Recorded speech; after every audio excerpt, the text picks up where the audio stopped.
Ads are here. Pausing for ads.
Hello, hello, hello, and welcome back to another live stream. How's it going, everyone? I moved the box.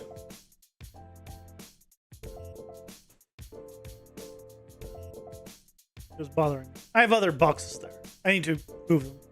Well, really, I need to finally use them. They have stuff in them I need to use. Just haven't used them yet. Whatever. I'll do it. Hello, welcome. Happy Tuesday. How's it going, everyone? I feel better today than I did yesterday. I went to sleep like almost immediately after the last stream. Like I went to sleep at like 10 o'clock, woke up at 8. It wasn't like a smooth sleep, but it was, felt better. Welcome to Good Guts, welcome in ZZ. How's it going? You guys doing well? Welcome, welcome.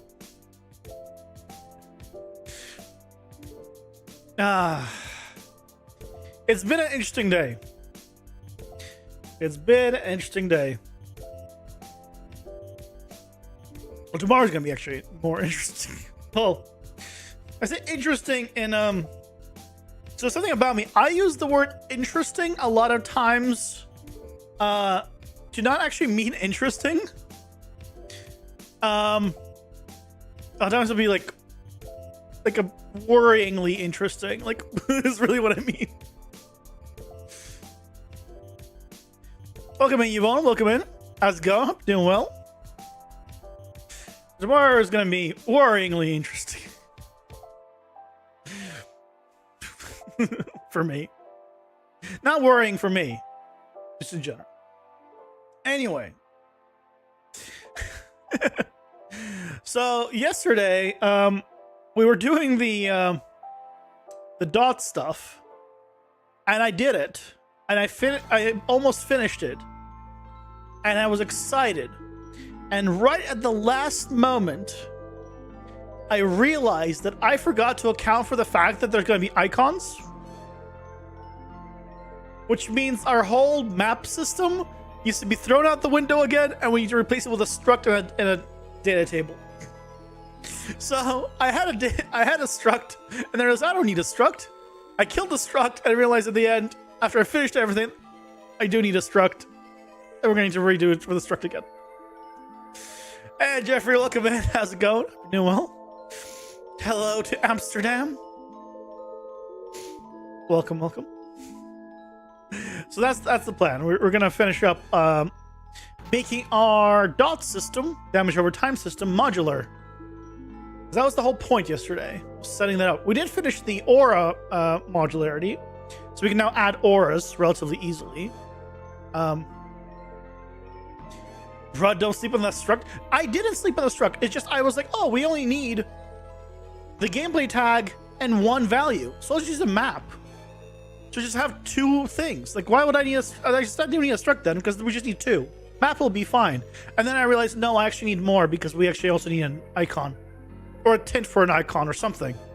I'm like, oh shit. I do need more than two. So we'll be doing that. Today. But I use structs all the time. That's literally how this is all data table structs. But and I have a struct here. Just stopped using it. So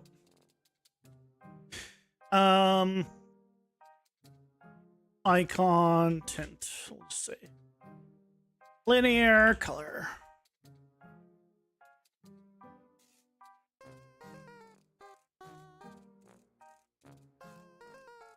How did it?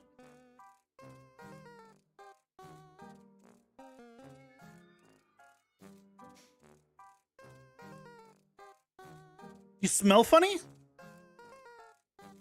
Funny haha? Or funny? What kind of funny? If you use funny like you smell off, maybe take a shower. But if you smell funny like you're laughing, that might be laughing gas. Your body might be excreting a laughing gas. I would get a ventilation immediately. You don't want to die by laughing. That seems like not a good time. You're adding a new type of spell to your structs, Enum? Nice. Shower, good idea, and then take that in 2 weeks? I mean, if you're already at 2 weeks, I mean, at that point, you could go another 2 weeks. I mean, make it a month at this point.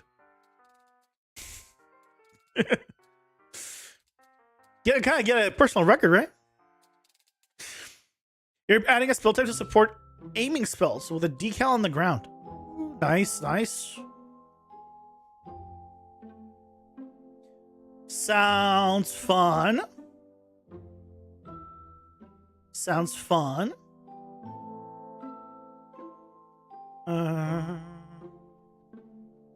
Here.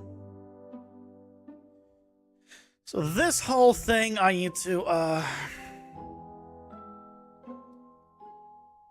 change. With a month you grow your own fungi. There you go. Just make sure it's not poisonous before you eat it, right? You don't want to get sick.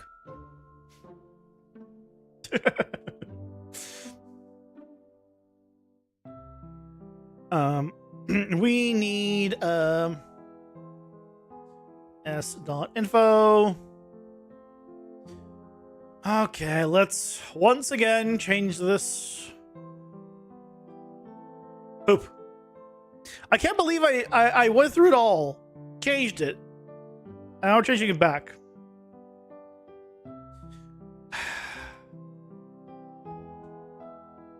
Freaking changing it back.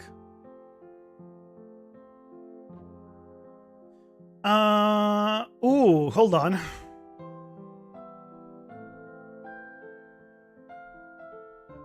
I don't need .info. I need...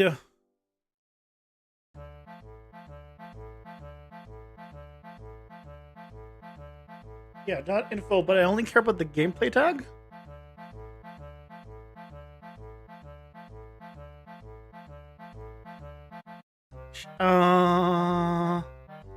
Hold on a second. Hold on a second.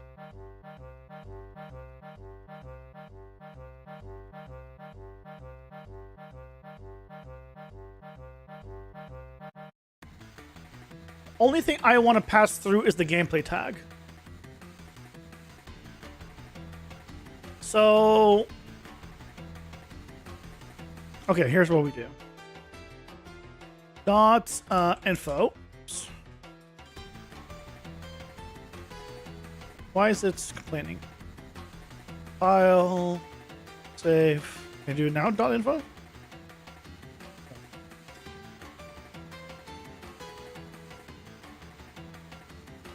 Oh, it's because I have this called dot info. It's here.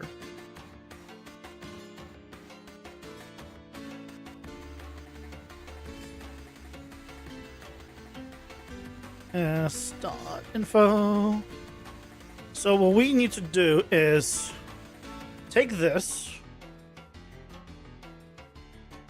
and check if it contains. Oh no, I need to check specifically something in the array. Okay.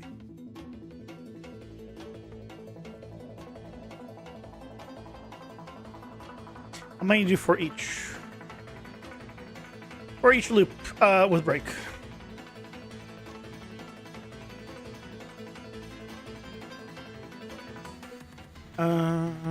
Break you.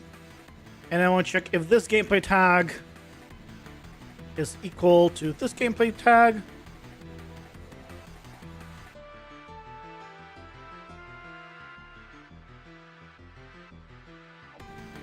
And I'm going to collapse all of this to a function.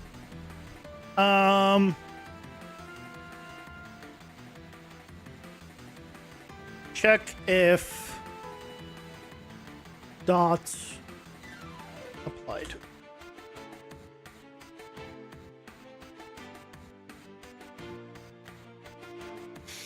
I like how your blueprints look with the comments colored way better.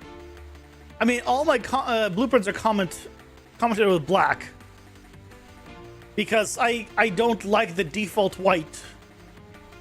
I really don't like it, so it's always black.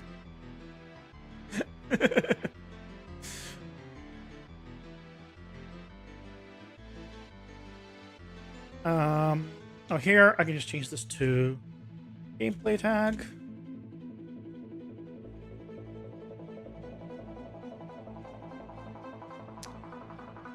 These, there we go, clean that up. Okay, so if there's a match,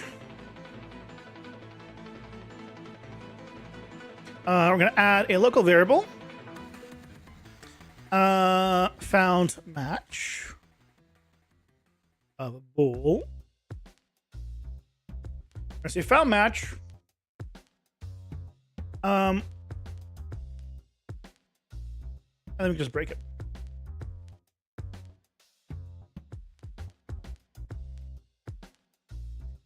And then on the end, we just return whether or not we found a match. Or I guess in this case, it's not a found match. This will be already applied. Also, I'm going to want to know the index.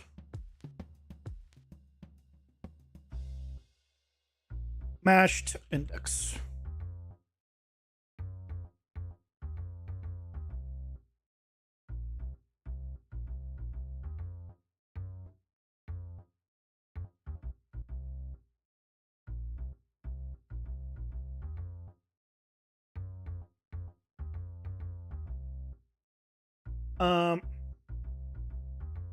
Applied index. There you go. So we're gonna need those two. So here we can check basically whether we found it already. If we did, we need this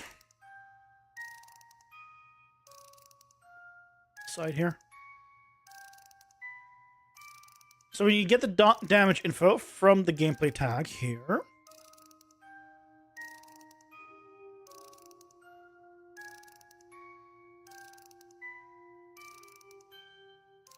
Okay. And we need to set the information inside of our dot info. I need to set array element. We need to do it based off the index here. And I need to,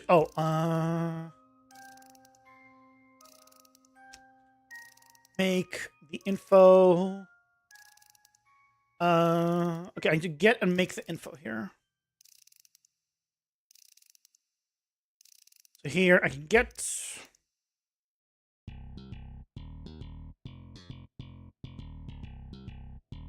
Get the same number.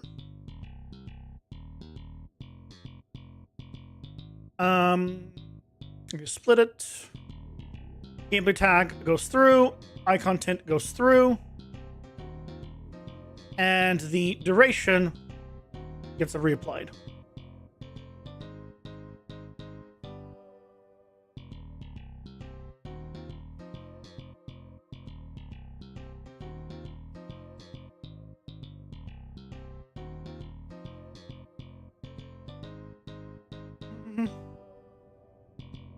Okay. Slight little cleanup.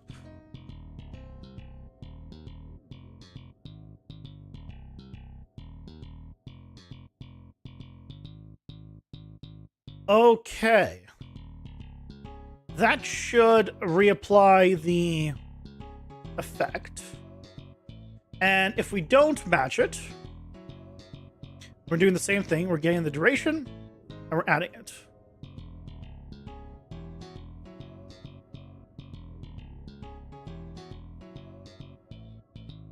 Target is still the AC abilities. And we just take our dot info, and we add it.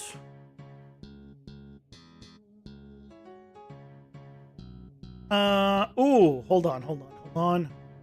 I need to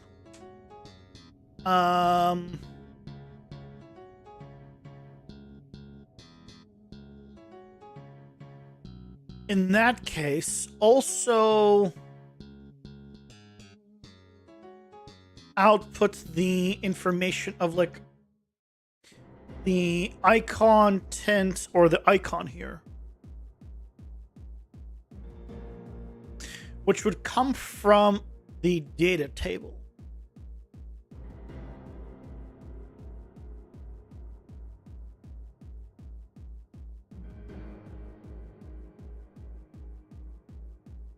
Where's my aura one? We can reuse kind of the aura system.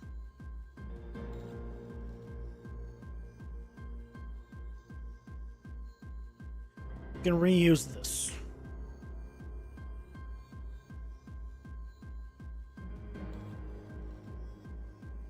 So, get selection. That's the gameplay tag. We're removing character.player.ability. So we're left with fire aspect. And then here we need to go off, we need a new data table.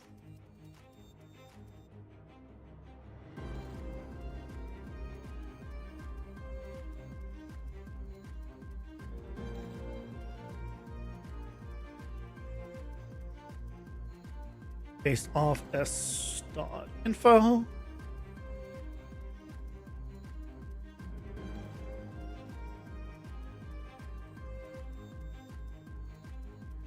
And here we just need to name it the same thing as our gameplay tags. So the row name will be fire aspect. Tag will be fire aspect. Current time can be anything I want, and we'll make it red.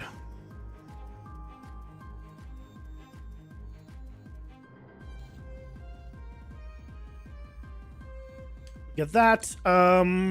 Do I need...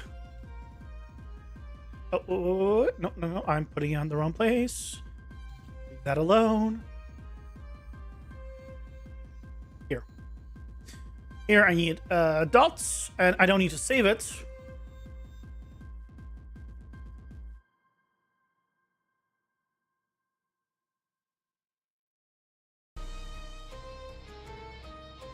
So now we'll have access to whatever we need here, and I can go ahead and break it. And push through. I want to just pass through the gameplay tag just for convenience. To have an output here. That would make it a little cleaner. So let's do gameplay tag and iContent.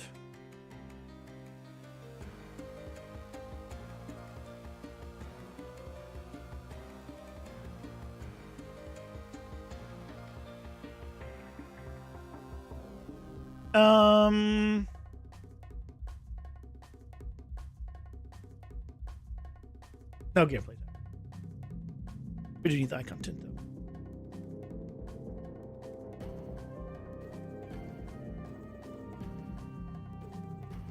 Now, why is this say... Oh, it's because the fire aspect one returns that. Yep. So, because this part is always going to be consistent, I think we do this beforehand.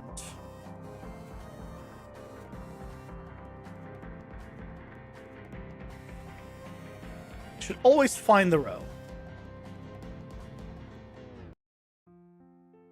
And when it finds it, promote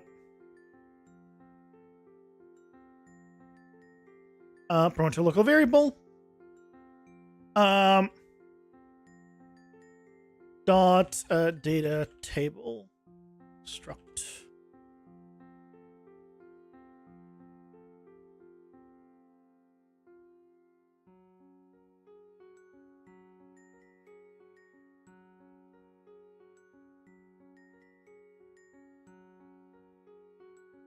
Here I'm gonna get dot data table struct.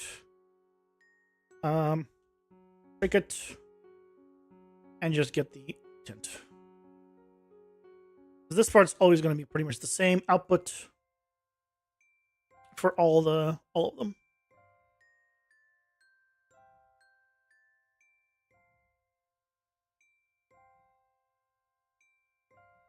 Okay. Okay, here we're adding this. So we need to make the info. The duration is the current time.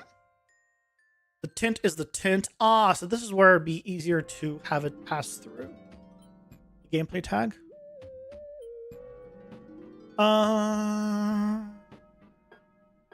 It's not a big deal. Just pass it through. Oh, you can get it from here. Oh, no, that's if it has it. No.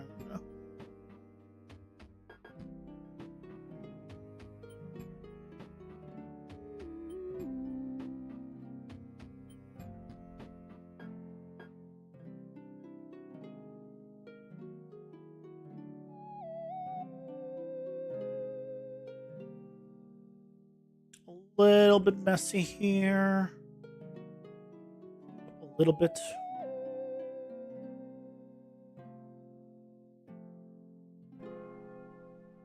Okay. That should work. Which replaces all of this. And then here, I just need this guy at the end.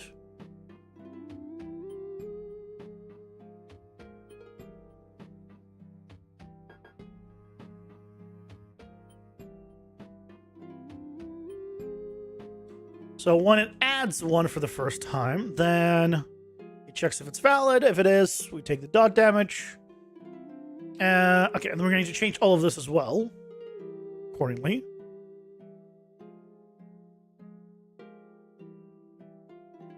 Okay, so here...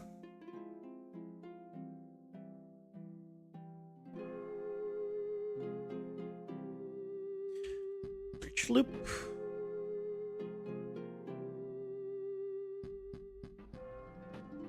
Okay, so again, we need to basically get the value, subtract 0.1 and set it.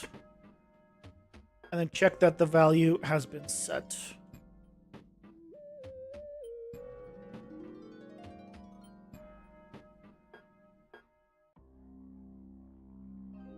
So if we break, just need the current time. Current time minus 0.1.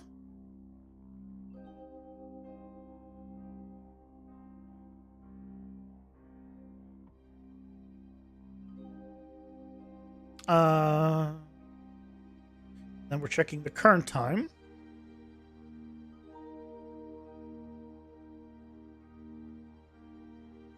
And we need to go ahead and... Do I need to do set members through this? I think I do. Set array element. Actually... Sets members in...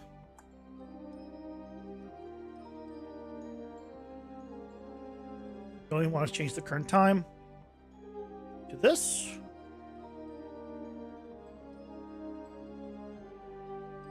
From here, set array element. This new struct based off of this index.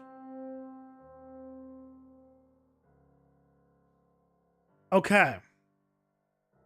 And afterwards, we just check it.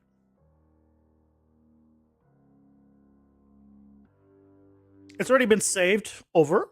So again, the current time is already the updated time. Otherwise, we double subtract here. And assuming that it is less or equal to 0, we've got to remove it.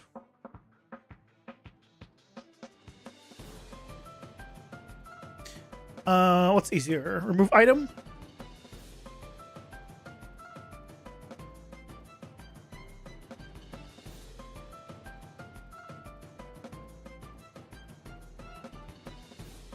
Because the item is already here.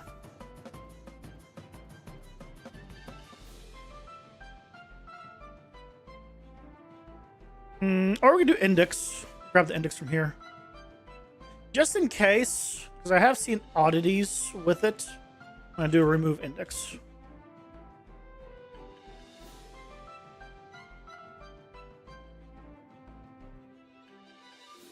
And also give me a reason to actually make this here.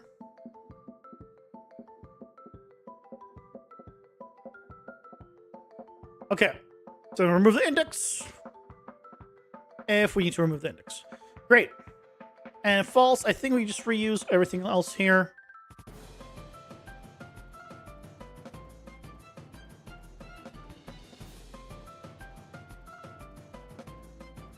Oh, and uncompleted, we need to check that if it's empty or not.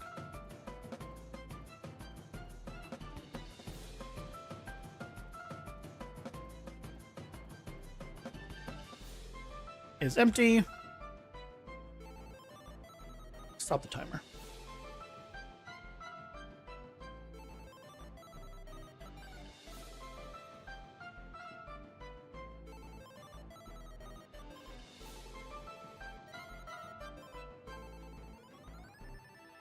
Here we again do this. We need to get the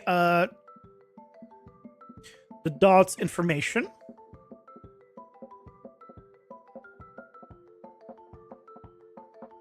So, get the gameplay tag here.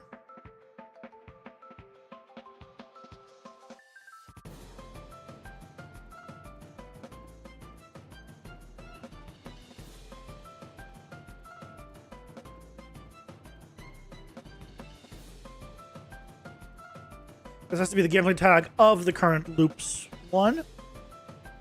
And then we're... And then I think we're good.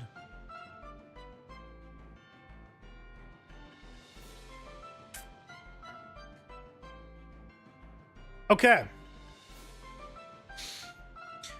If I did it right, everything should still work exactly how it did. Which means, if I give myself fire aspect, he should be taking 0.5 damage. 0.5 damage. And then he's gonna stop. Nice. And because it stacks, I can now take what is it? 2 damage. Oh, it's 1.5. Why is it 1.5? Did I make it not stack?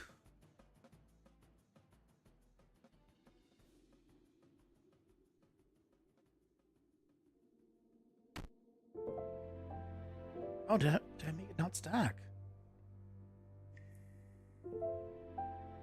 Oh, it is unstackable. Yeah, I made it not stack. Oh, right. It also has a unique duration. Which means we need to get that. Oh, we do get that from the card. Yeah, we get that from the card. That's why it doesn't stack. Because the duration is also changing. So it does 10 seconds of 15. So really, it's doing... We're going from 70 damage to 150 damage? Okay, we're doing a little too much here. We're going from 25 to 70 to 150. I think I need to adjust my numbers.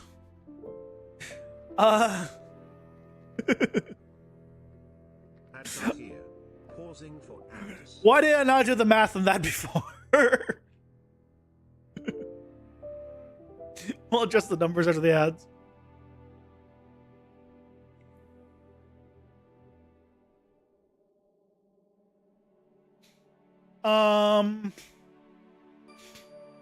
We can go like 5, 6, 7 seconds. And like 5, 7, 10 damage. Like incremental. Great for testing. Great for testing, but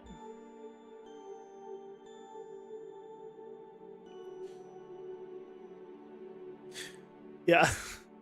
So that way, well, at the end, it would be 70 damage. On a single... 70 damage is a lot. But it is a tier 3.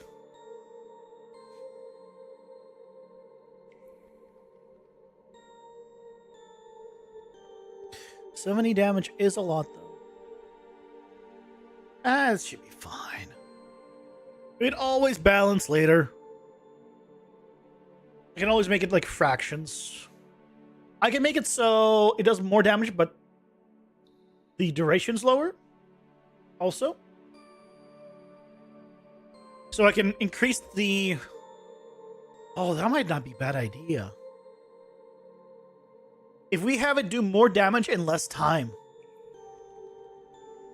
Ooh, I like that idea.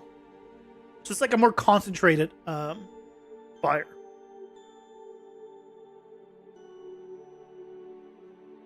So instead of going up in time, it's going down in time.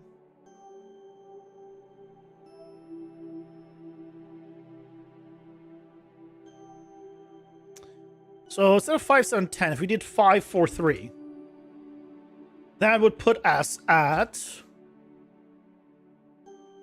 Yeah, Jesus Freak, welcome in. How's it going? Doing well. So tier 1 is 25 then. Tier 2 is 40. And tier 3 then is 45? Well, that's too little.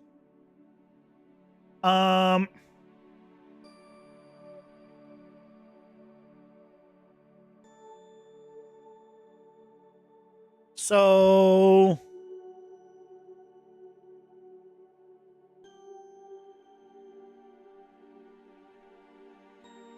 we can do tier 1 is leave tier 1 is 25 damage.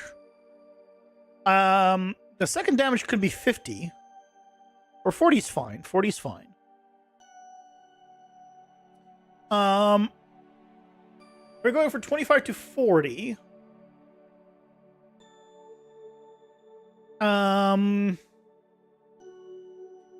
Next one should be like 75. I can make it 25 for 3 seconds.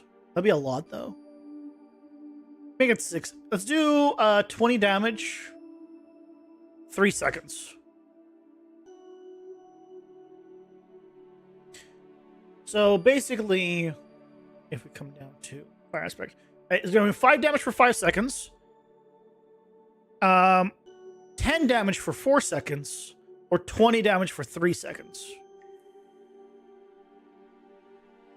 So if I go with the last one, it's still a good amount of damage.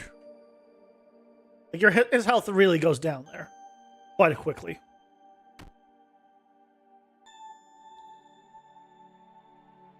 Nice. Okay. So that is good now, but we need to still have the icon show up. Just like we have for the auras.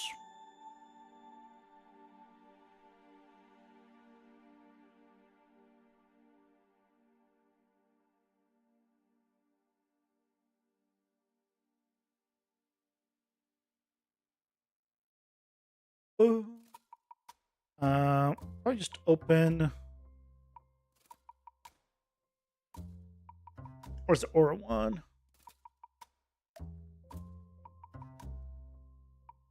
Pretty much we can just grab the same thing. Ooh, wait. Hey, Leo, welcome in. How's it going? Hope you're doing well. 5.5 PCG. What about it? What a time to be alive. Sure. You were surprised at the geometry note sections. Oh yeah, me too. Yeah, but they're great. Yeah, the fact that we now have geometry scripting inside of PCG is huge. I wasn't even like considering that as a possibility. The fact that they added it is awesome. Because it opens things up quite a lot. Like theoretically, I could make a custom shaped building now. Like, actually.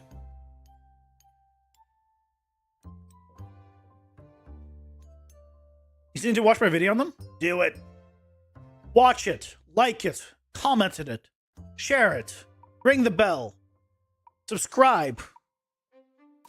Other YouTube terms. Other YouTuber terms.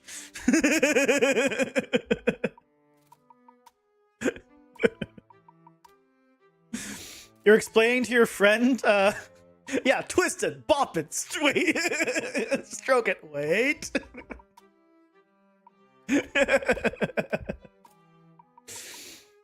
Explain to your friend that uses Blender how big it was. Once he explained not having to re-import meshes anymore, he understood this was big. Yeah, the fact that you can just modify things is real big. And save them out. Like, yeah, you can do the saving to the content browser in the editor, or sorry, in runtime. Most likely, although I don't know, I haven't tried. But that doesn't matter. Like, you do it for creation. Using PCG for creation and like just as a scattering tool instead of just for runtime is just amazing. Like, so right now at work, we have, for those that don't know, I work in virtual production. And virtual production is one of those where you have those big LED walls, LED stages, right? And the people stand in there, and then the environment gets put on those LED walls, and you're like moving with the environment. Well, where that stage lives has to be flat geometrically, right? It can't have bumps because it all has to blend, the practical has to blend with the digital. But after the practical, it can have information. And the current environment is a very rocky place, but it's currently built like a plane with a texture on it. So it looks like a plane with a texture on it. And so I was showing my supervisor today, like, oh yeah, let me just take some PCG, scatter some mega scans like rocks and stuff, embed them into the ground, and you combine that with a world-aligned material, then all of a sudden, all the rocks perfectly blend across a large landscape, and it just looks like you have the same texture as you would have, but now it has variation and bumps and stuff. PCG.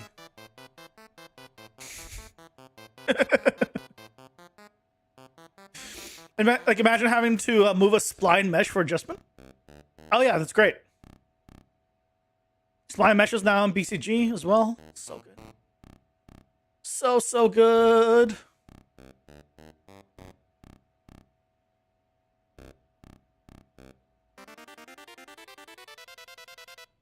I need this.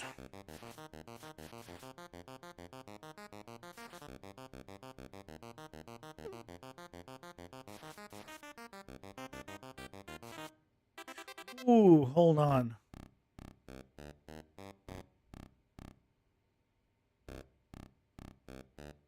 I need this. Oh, I don't need this one. I need to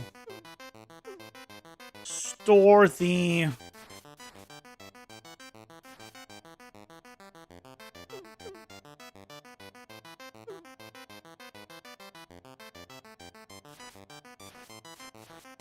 I need to store this. So the over-the-head icon object reference.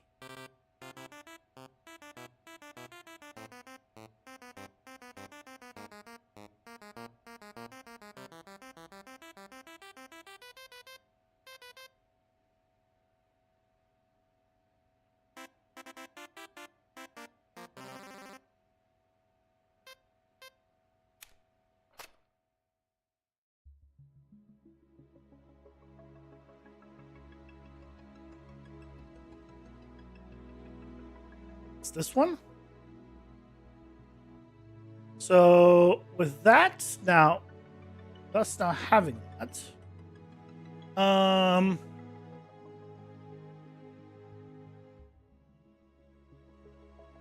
Then yeah, we've got an icon reference here now. Which is good. And we're setting it here. This is empty, which is fine.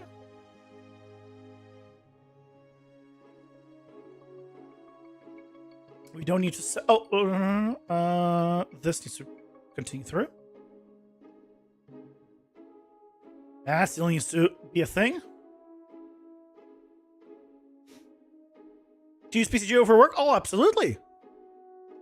Heck yeah. I use BCG all the time. Do you need something scattered? BCG. Especially for like one of the environments we're doing has like lots of rocks. Bet your ass I'm not placing that manually. Unless for some reason we need a specific rock in a specific location. In which case my question is, why do we need a specific rock in a specific location unless it's like a hero rock? Or they want like a specific kind of design, like again, maybe unique rock. Then okay, we'll put a unique rock there. But otherwise, like you're not move like pebbles around, right?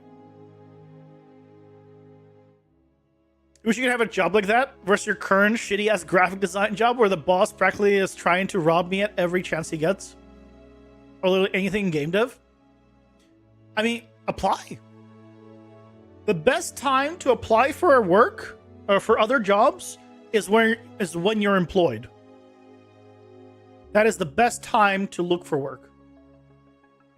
Because once you're no longer employed, right? Well, it becomes a little more nerve-wracking. So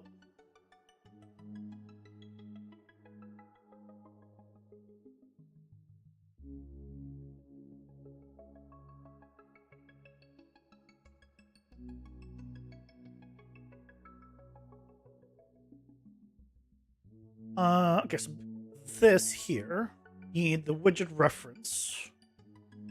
And we need to set the widget reference from way over here. That over.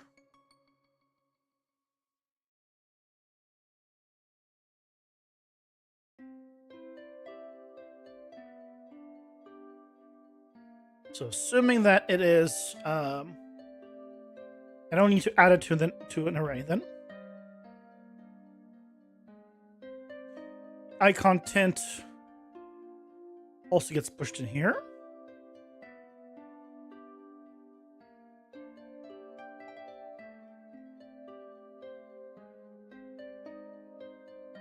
Then this gets added in. So.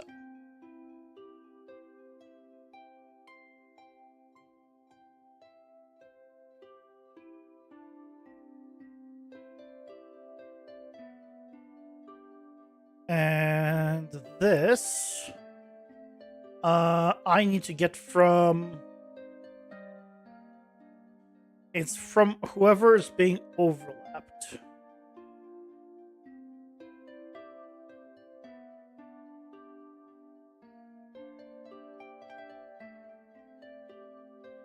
It's from, get character reference. I think it's this. I might need to get the special. No, I think it's this. I think it's the special, the damage dealer. No, no, it's not the damage dealer. It's the one being hit. I think it's this. You apply, but you don't even have the credentials they asked for. Degree, 3 to 5 years of game dev experience, doesn't matter. Don't even. If you're applying to be a barista, they're gonna ask you for 10 years of experience and for you to have started your own business and earned at least $10 million in your first year. Doesn't matter what they asked for. Read the description. Is it something that you can do? Yes, apply. Doesn't matter what. And it's not even like, can you do everything? Can you do the majority of the things? If they were to ask you on that thing, can you do the majority of them? Not all of them, the majority. Yes, apply. You lose nothing applying. If your stuff is good enough, but maybe it doesn't fit for that position specifically, either they can always put you to the side and be like, hey, this guy's stuff is good, but he doesn't fit right now, but we'll keep him. Like, keep a mental note of it. And he'll move to the side, so maybe reach out later. Or maybe you applied for like a senior position you're not qualified for, but there's like a mid or junior level position that you are qualified for, and they weren't, maybe you didn't, and then be like, okay, here we go. You know what? You didn't qualify for that, but you know what? You'd actually be a good fit for this position. Or maybe you applied to be a modeler, but really your texture work is going to be better. And like, we're also looking for a texture artist. Can you do, do you want to do that? Just apply. You lose nothing applying. Spend the 30 minutes and apply. You never know. It's 30 minutes. Spend the 10 minutes. There's no place that takes 30 minutes to apply. And if there is... You've seen something recently about a material designer for Unreal? You're like, yeah, I think I can do that because you worked with mostly materials at the start of your Unreal journey. To do it, apply. Again, don't expect to hear back or get the job for everything you applied for. But especially if you're not happy with your current job, just start applying. You literally lose nothing by applying.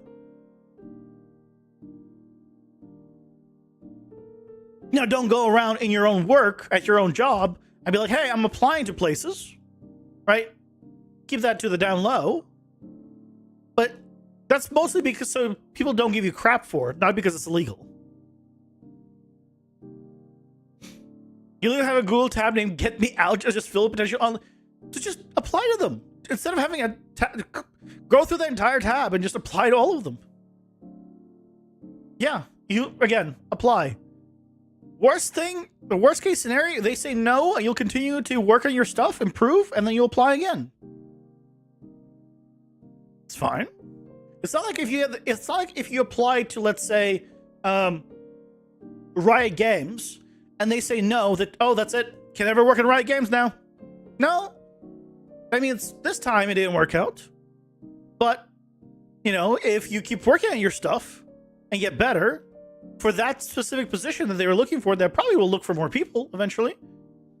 You can apply again. Completely fine.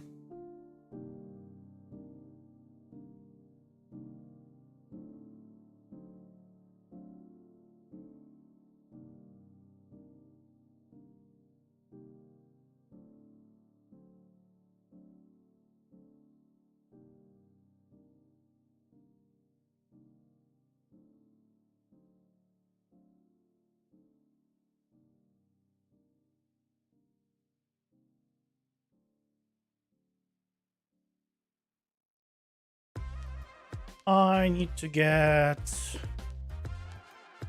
this.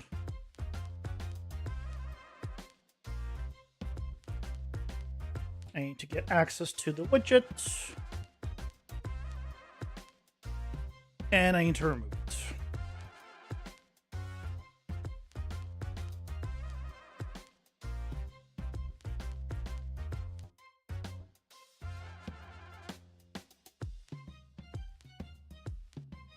Okay, let's see if this works.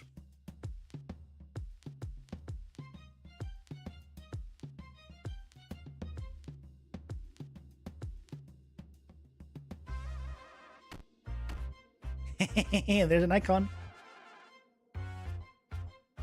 Icon's still there.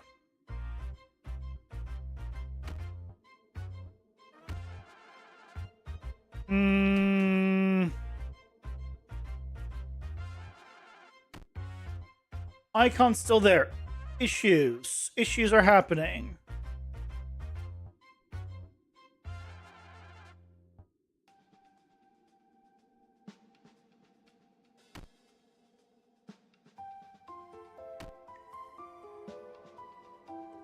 Also, is he no longer taking damage? What happened?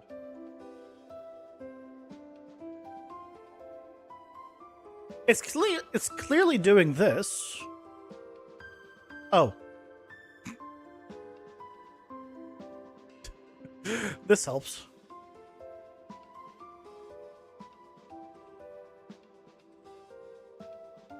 It helps when you replug in the thing you disconnected.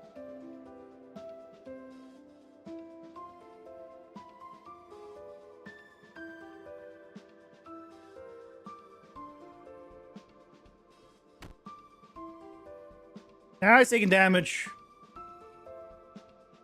And that guy disappeared.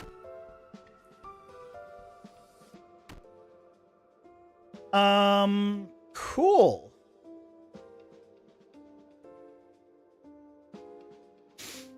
Dot.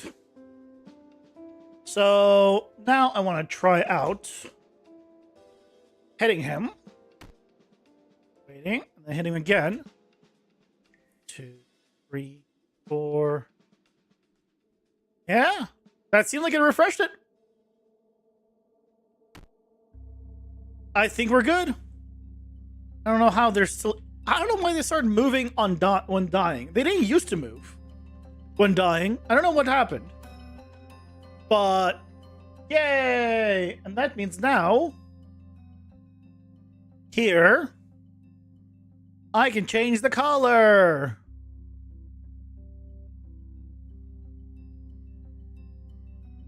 Because that's important.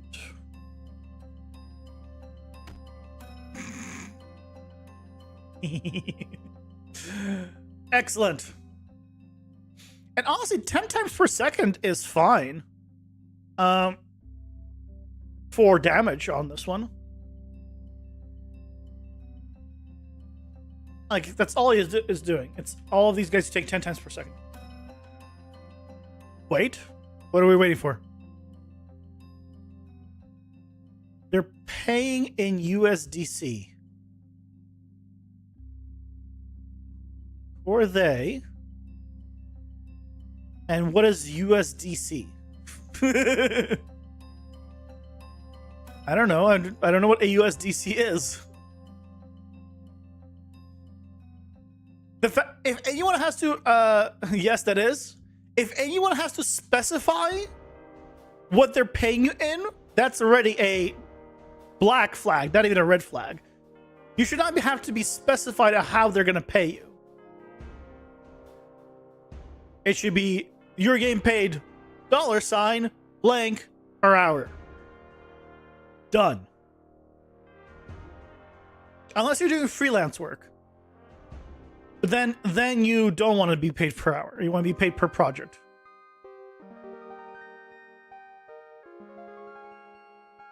But that's it. That's if you're like more experienced.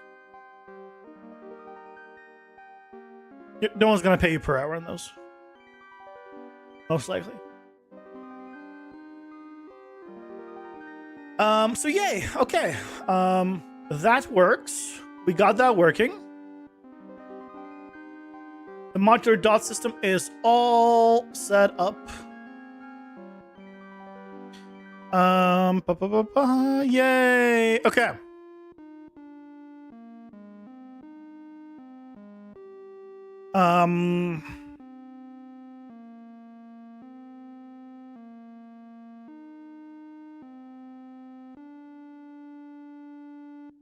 Next up is the freeze buildup mechanic. So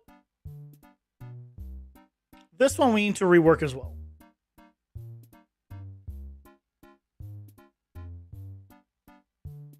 And this one, I'm curious at how to...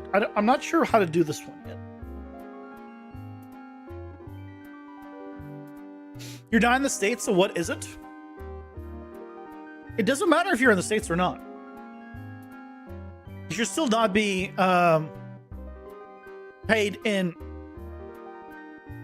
Yeah. Whatever you're being paid, they should tell you remote work. It should say remote work, okay? And then, yeah, if you're applying for companies outside your country, it's gonna be more difficult. For sure. Like, ideally, you want to look for stuff in your country because hiring work outside outside wherever country your job is difficult. There are like some places that have like exceptions and like special criteria, like between Canada and the US, specifically for things where you need a degree and like professional work. You don't need to do the whole, yeah, we looked in Canada and we couldn't find anyone. Here's the proof, and this person fits the bill. Right? Then you don't have to do that. But in most other places, you do. Your country has virtually no opportunities for game design or anything remotely like that. That's so behind, but that's a remote job. Yeah, then do it. If it's a remote job, then you know what? Apply.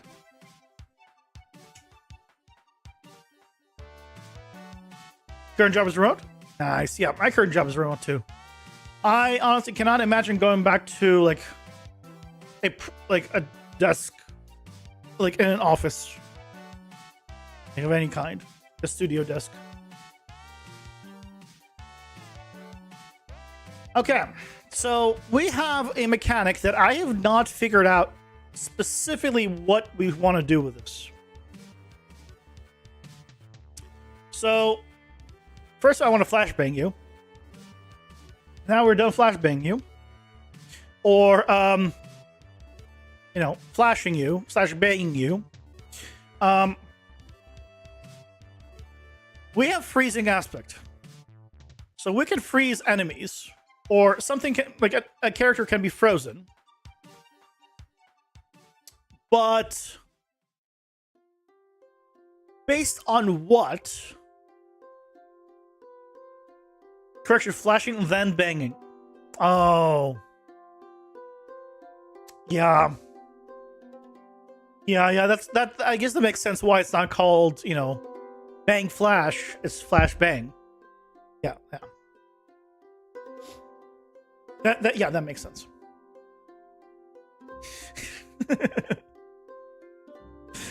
So we have a freeze mechanic, and basically what I want to happen is the ability that when you hit an enemy enough, or under a certain criteria, enemies will freeze. Now, freezing locks them in place. They cannot do anything. They effectively is a stun. It's a hard stun CC. What I don't want happening is for you to hit every single regular mob and just freeze them. What I also don't want happening is for it to never trigger.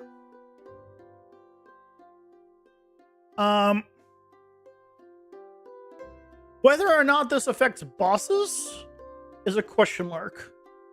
Ideally, it will affect bosses, but it would just be a lesser effect. I don't know how the effect should work. But That's the baseline that I want, and it's for freezing, for anything that requires a buildup. Basically, this needs to be a buildup, I think. But build up base of what? I'm not sure. Now, I could do it based off of every attack could have a certain freeze buildup amount. But that's not per hit. That's per attack.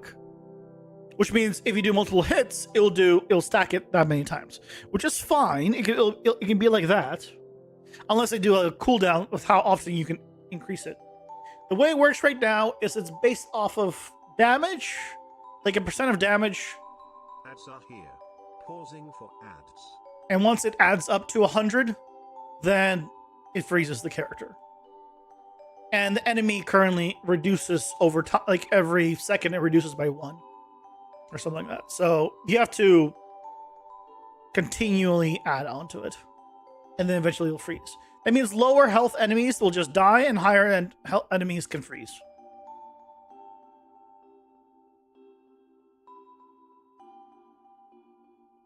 Kind of how that's set up right now. But I feel like there's a better way. There just needs to be something that can an effect that needs to be built up and then triggered. We need to figure out built on what condition or how to control that condition.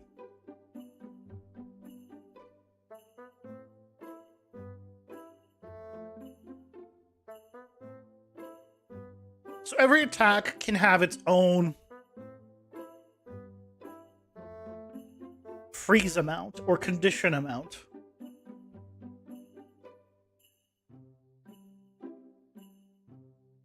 Then in Discord, like this.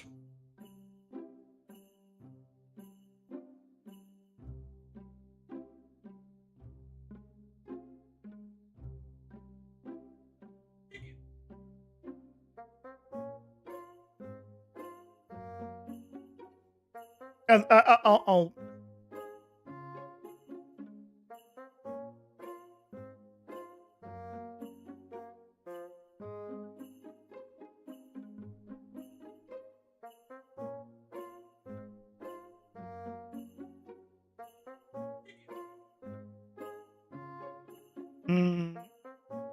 okay.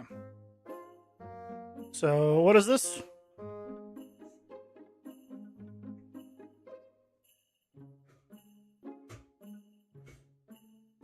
Is so sort of like that where, you know, something, it's like either hit a certain amount of times or it's a stat where you build it up.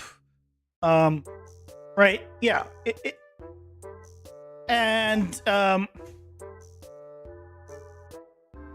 Yeah, so here you have to do it 4 times, right?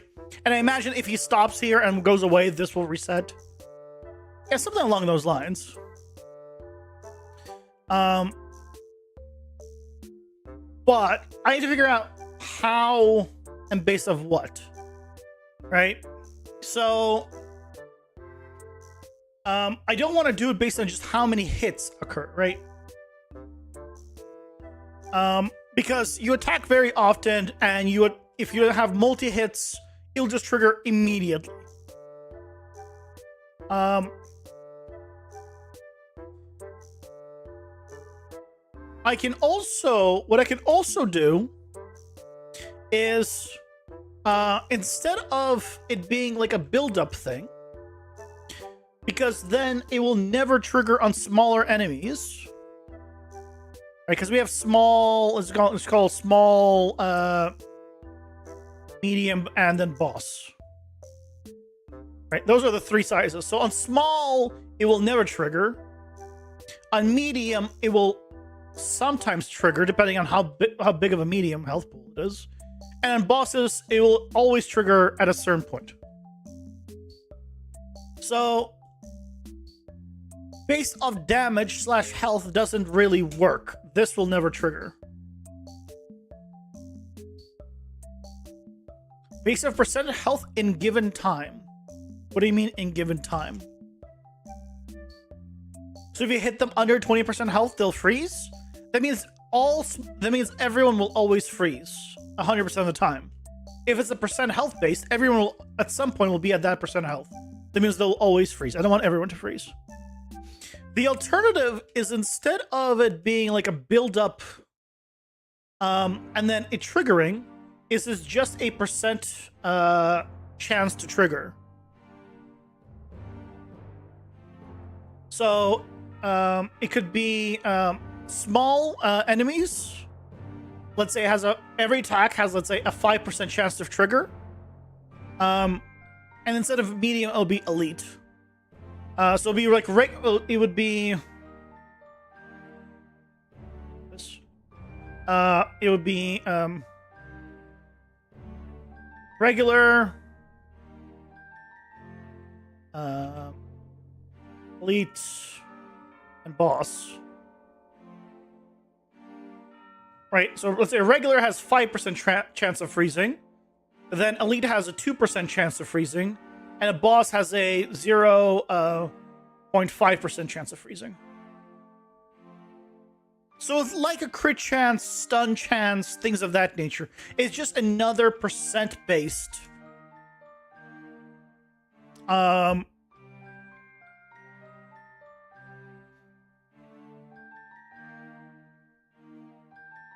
like 75% of max health damage within 3 seconds. Oh, within a certain amount of time.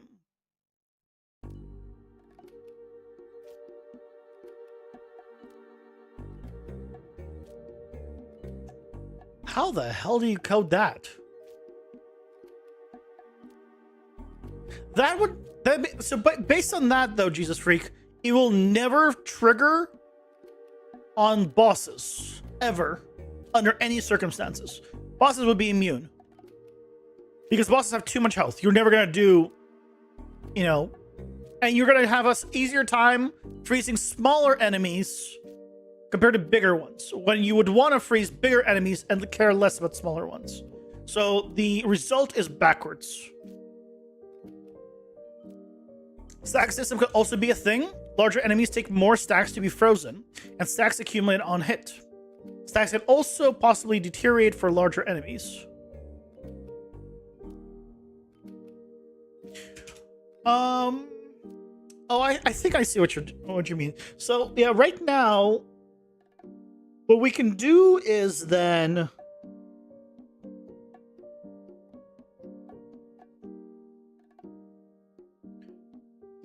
okay. So the current system, by the way, yeah, I'll show the current system. Because it is a stacking system. So currently, every single attack, just for testing purposes, was giving between 15 and 25 randomly. And when the current freeze amount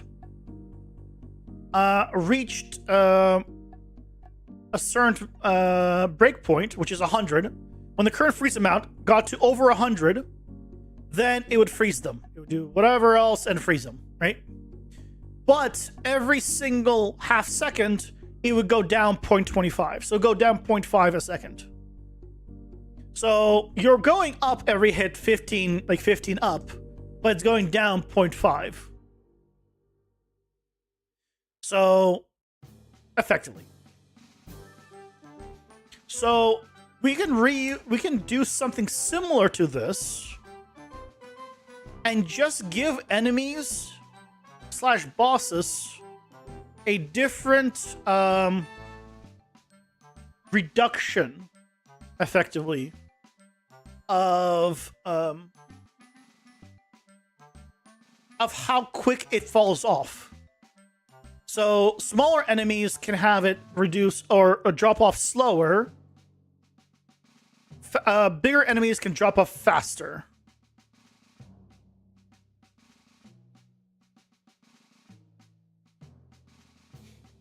Yeah, we can control that per enemy then.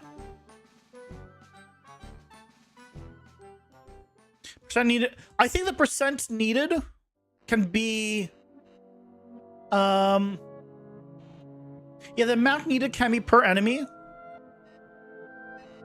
We want, no, I don't want to do per enemy. Oh, we can do it per enemy. We can do it per enemy. Well, the thing is, do we do it per enemy or do we just have the follow-up? Oh, no, we want to do it per enemy. We want to do both, so we want a... So we're gonna want...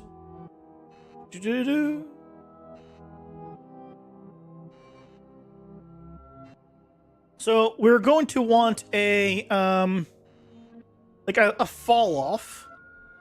Basically, how fast, or how much it falls off, like every, like per second.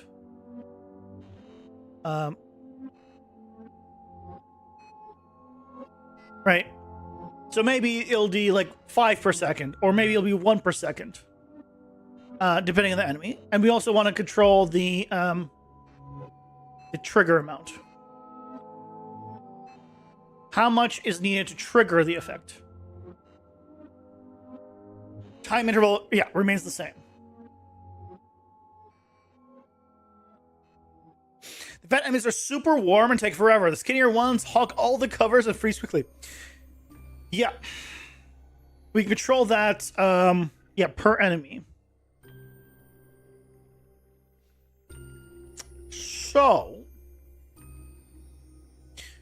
how the hell do we make this modular now? So we will need... Okay. Let's think now. I have the data table for enemies, or for like... Yeah, for enemies, basically.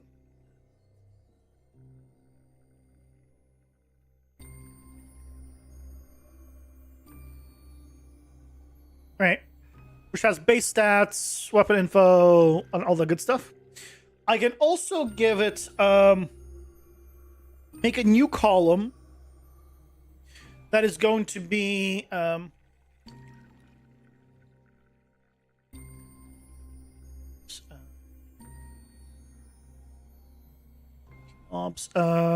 weapons. I also need to... Yeah, it has to be basically... We're creating resistances.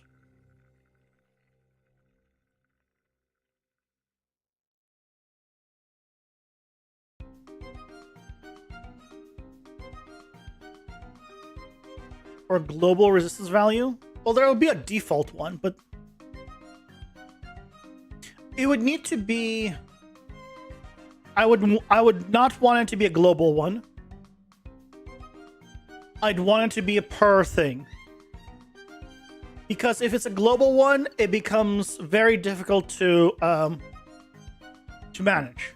For example, a great... Oh, honestly, like a great example of how things should not be done, just keep looking at Diablo 4. Diablo 4 had an armor system that was tied to everything globally. Which is why the resistances were shit at the beginning, and they couldn't change it on the enemies versus the player, because it also would rebalance everything else. And that's called a global system. So, I don't want global. You paid to refund the game. Think of it as like you did refund the game. It cost you the full price. To refund it.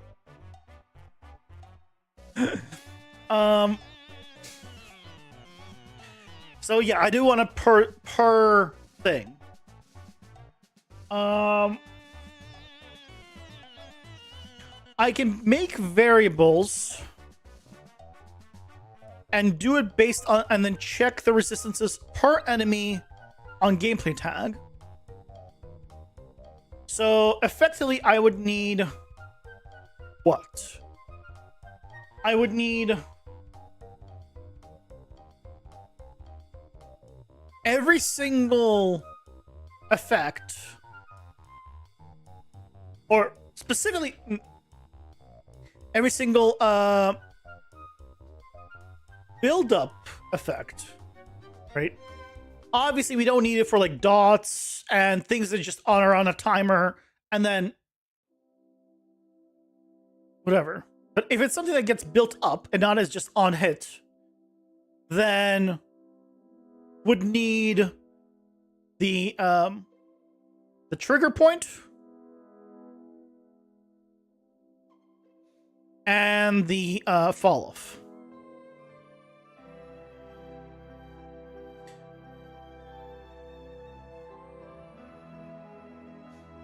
Is there anything else we'd want?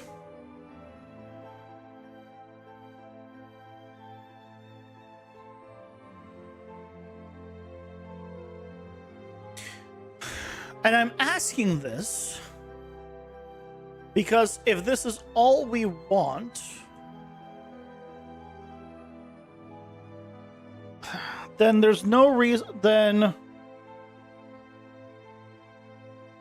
it's not even worth doing a immunity. Good one.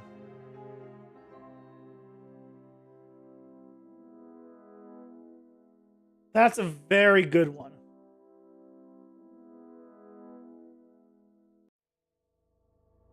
Yes. We might want enemies or anyone to be immune to something.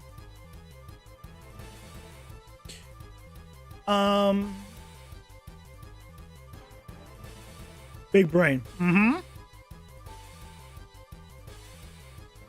Got me riots.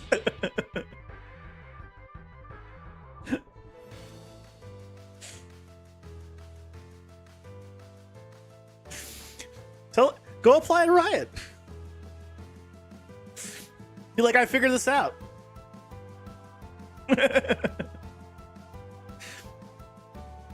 Did they really? Oh man. Did they actually?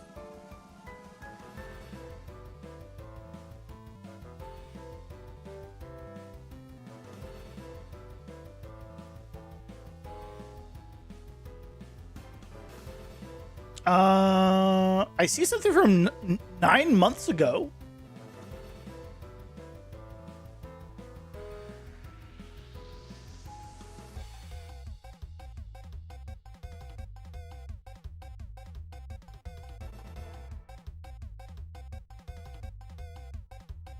Oh, here's something from October. Oh, here it is, October 2024. What's this?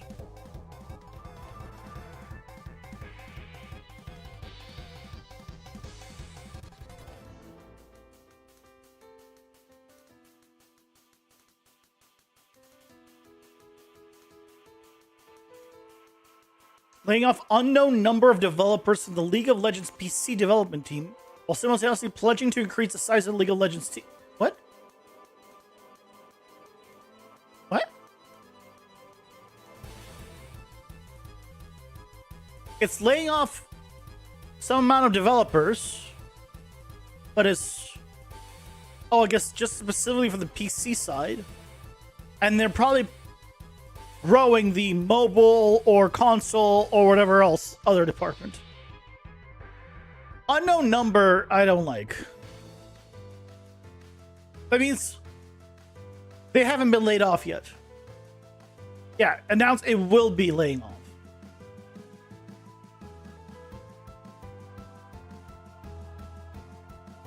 So I confirm that 27 employees were impacted across League of Legends development team, and 5 additional roles on Riot's publishing team. Okay, so what do you mean unknown number? You just specified how many right here. What is this shit?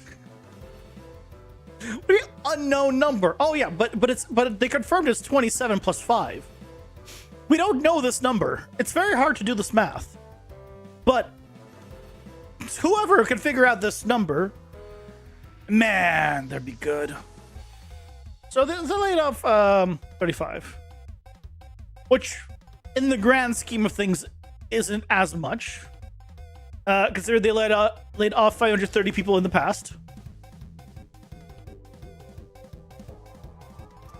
But yeah, there's been some layoffs. But they're growing. That means they're hiring.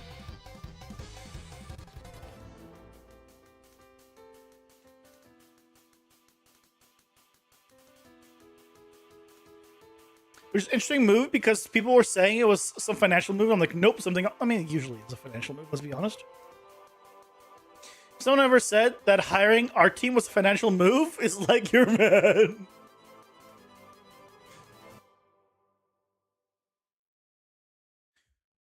Okay.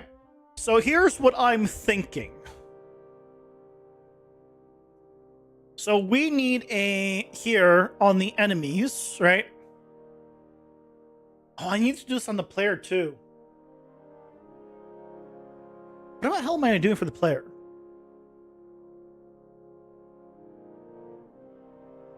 Oh, I guess for the player, I just said it, right?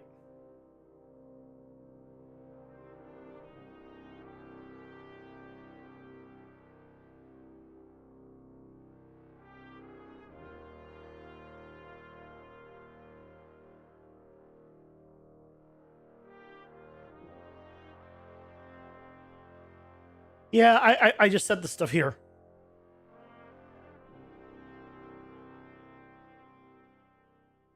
And the only thing I care about, weapon stats get updated, attack info I don't need here. So really, is this the base stats I can specify.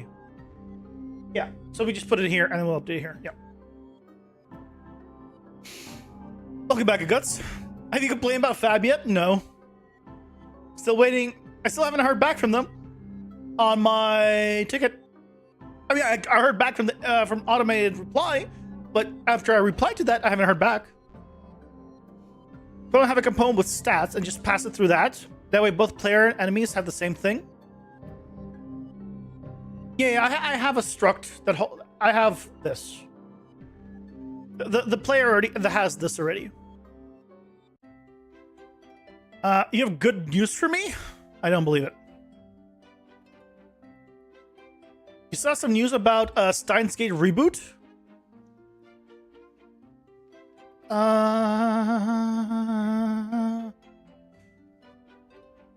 Why? Hold on. This is important.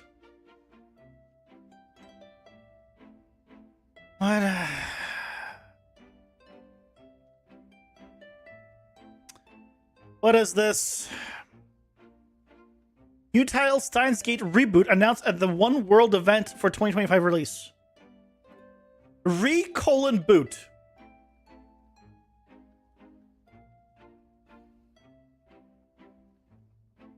More information here.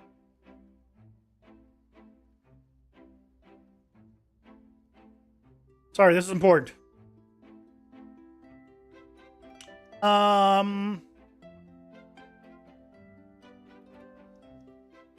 It will build upon the foundation of Steins Gate original visual novel, established while introducing blah blah blah. What do you mean we'll build upon? What's Steins Gate? The best anime in the world. It is genuinely my #1 anime by a long margin. Steins Gate, without spoilers, is a time travel anime. Now, I am personally, I hate the multi-dimensional time travel crap. I dislike all of it, except this one. Steins Gate is the only time travel piece of content I have ever watched where it all made sense, and it did so damn well. The only one. Also, if you plan to watch, it's 2 seasons. The first one has a slow start. The first 11 episodes are slow. I know, 11 episodes, lots of episodes. And I say that because it's a 24 episode a season. And I remember I was trying to get my friend to watch the anime. And I kept thinking about all this awesome stuff. And then we started watching it again. And I was just thinking like, oh crap, all this stuff is happening. Like, oh yeah, it's no, that's yeah, they do this, and I realized it's all in the second half. Just like free, no, it's not like Freerin. I was interested in it from episode 1 because the concept was interesting. I wasn't even interested in the concept of Freerin. As a baseline, I was interested in the characters in Steins Gate. I was not interested in Freerin. I'm sorry. So I guess we'll need to wait. Wait for what happens with this.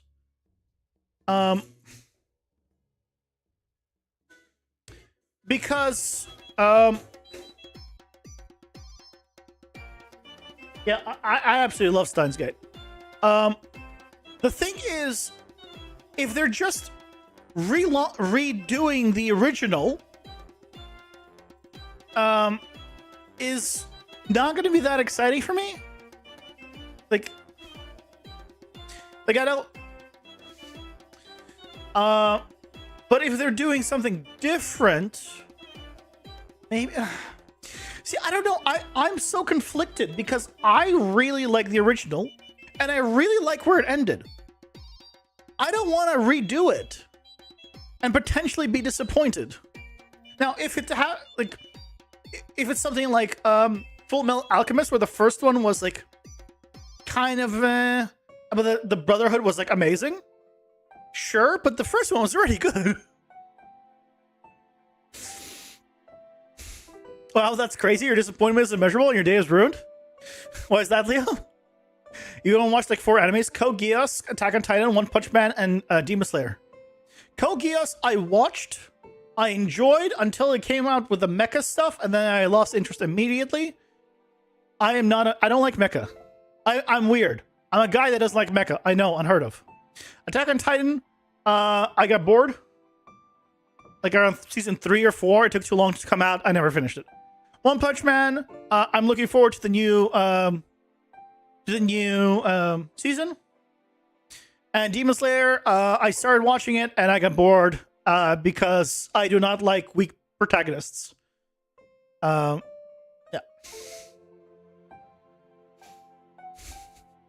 Streamer didn't like free ring Guts Bitch. You can blame Guts on that one, by the way, Leo. If Guts didn't make me watch Freerin, then I would never have said that it was disappointing. It would just been like I never watched it, which you'd be disappointed, but not as much. His weird dumb mind. I made it 3 episodes, Leo. I gave it 3 episodes. It's Freerin is a to me is a slice of life anime in a fantasy world.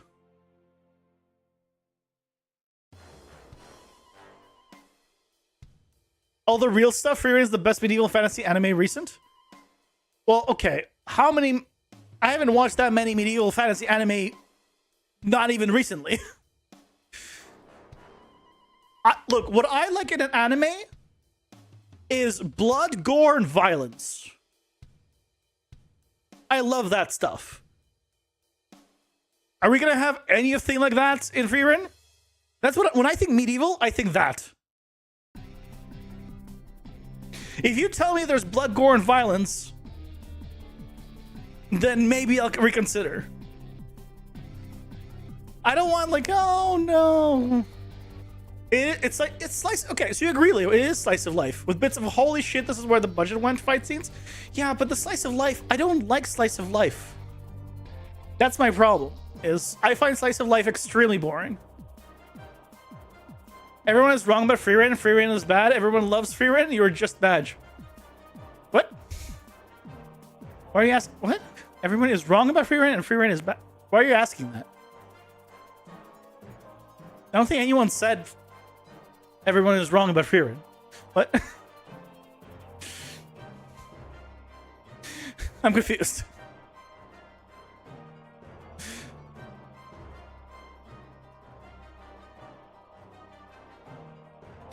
Instruct.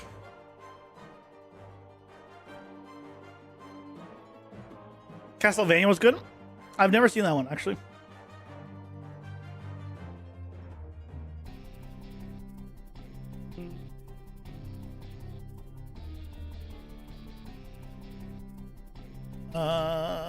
Build up triggers.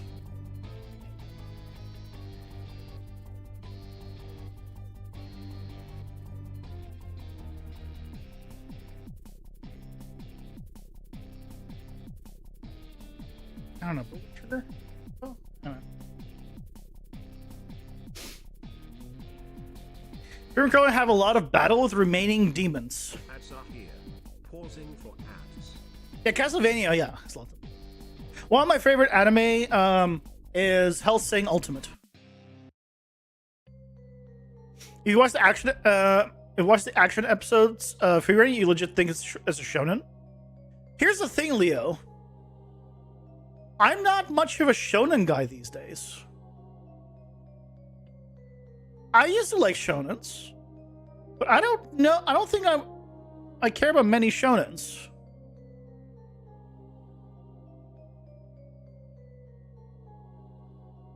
Is Castlevania considered anime?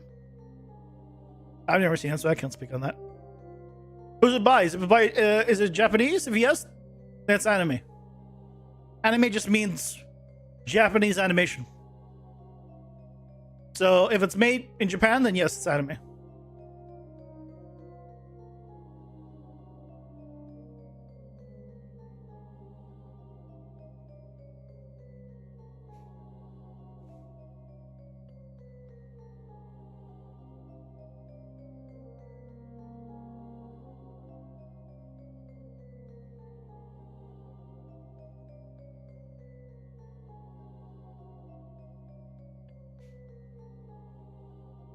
Is it a cartoon if it's made outside Japan? If it's a Western thing, then it's considered a cartoon. Cartoons and anime is just where is it made. Last I checked, anime just meant Japanese animation. Right? Like, cartoons have all different styles in the West, too. Same thing with anime. Anime has very different styles as well within anime. And there's Family Guy, there's South Park. Very different, but they're both cartoons. Same thing.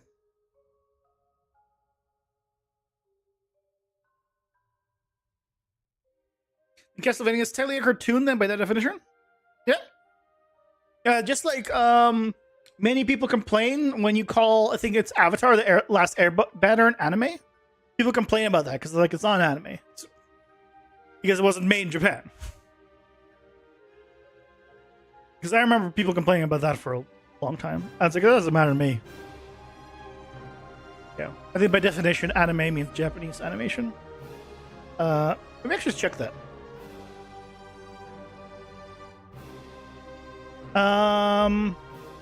Anime, a style of Japanese film and television animation. Yeah. Yeah, I was right.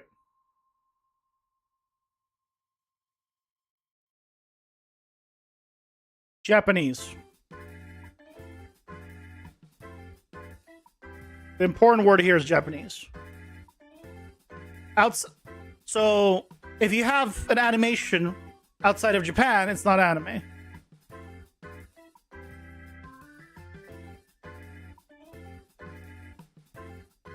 Yep.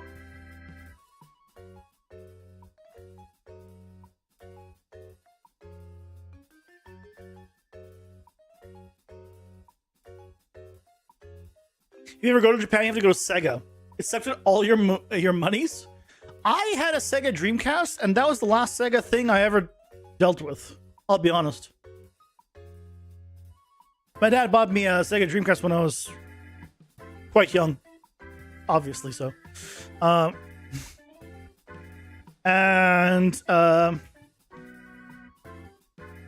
that was the only Sega thing I had. And the last time I really played anything Sega related.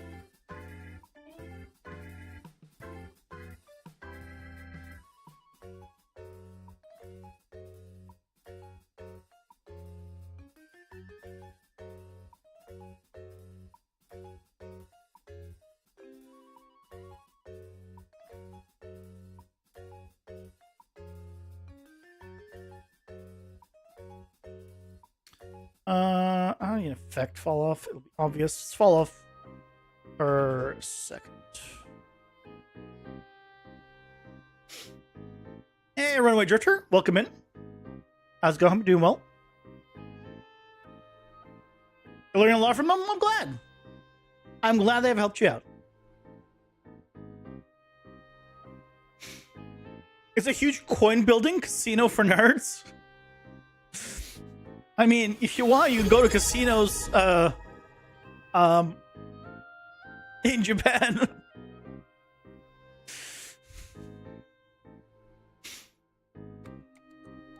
You know? Runaway Drifter. Thank you for the sub. I don't know why it didn't pop up. Unless you resubscribed and didn't click the button. But I see the pop-up that says you subscribed. I don't know why my trigger didn't go off, though. Unless you resubbed. Unless you were subbed before and you resubbed. Then that's why. But thank you very much.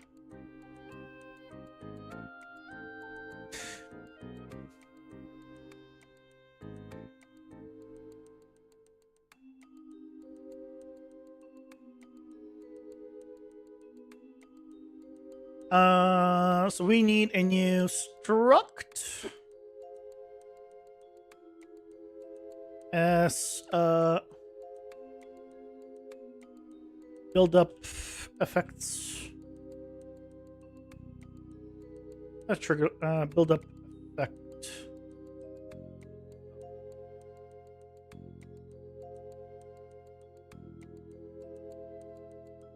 First time here. Been asking questions in the screen recently? Ah. Yeah, I'm not sure why it didn't go off. Twitch. I'm using your own notification system. Why no notify? Bad Twitch. Oh, thank you very much. I appreciate it.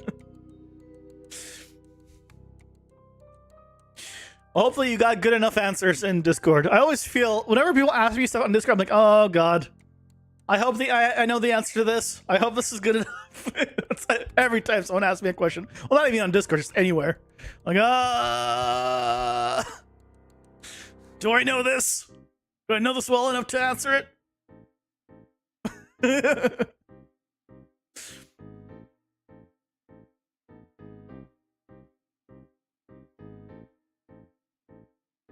Oh, actually, I don't need this.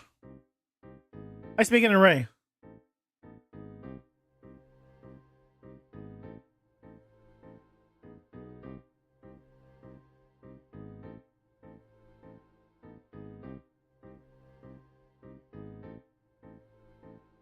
Oh, no. No. I do need it because I want to name them.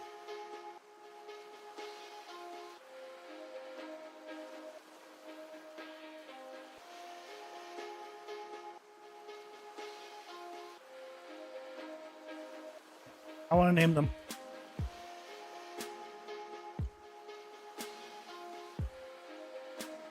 So this is a freezing aspect.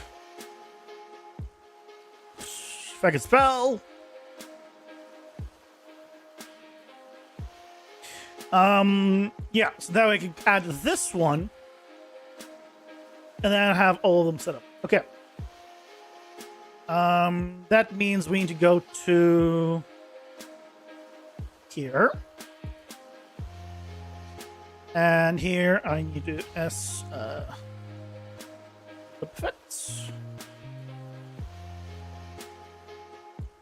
Build up effect. Well, I guess resistances. Or effect resistances.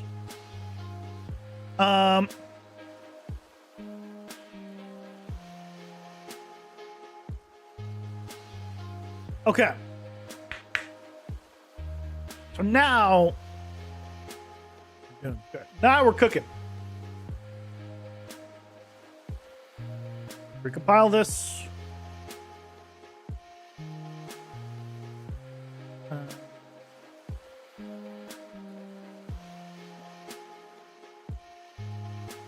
Where's my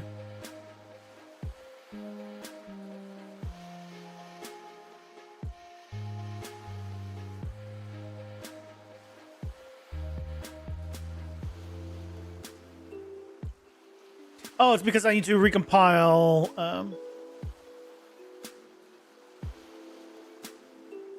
There it is. Cool. So now on my player, I can put in. Oh, I had Grace Window here.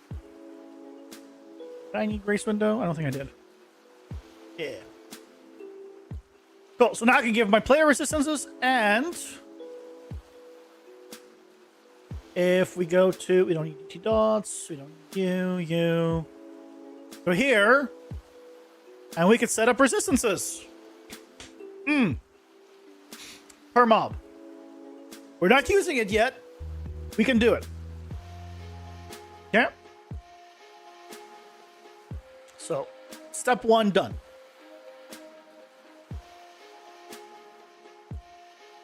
I'm putting in under effect resistances, but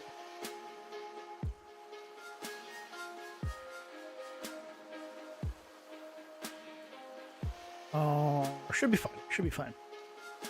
Okay. So,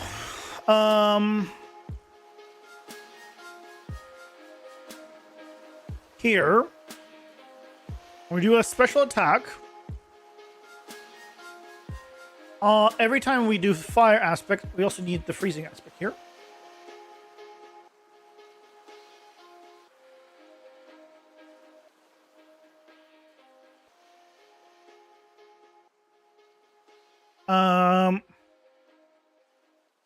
I'm gonna do a. Where does this trigger from?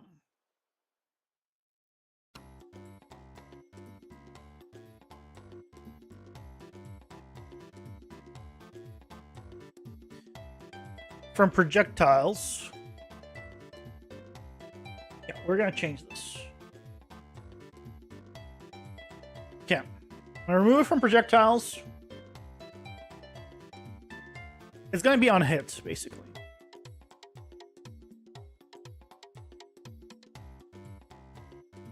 And I also have it here. Execute melee abilities.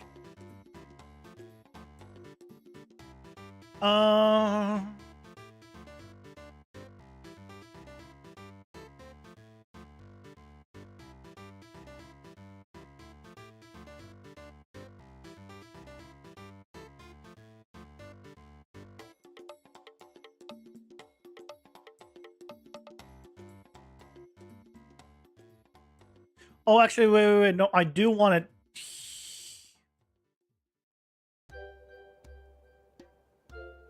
Hold on a second.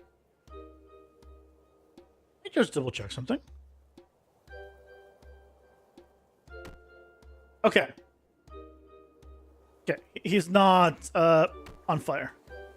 I want to double check that he wasn't on fire.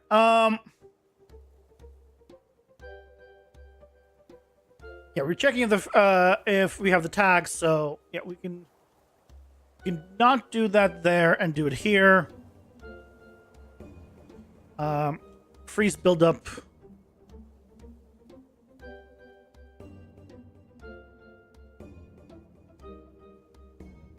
And that means here we don't need this anymore. We can get a special attack damage dealer. That's going to get us the same info.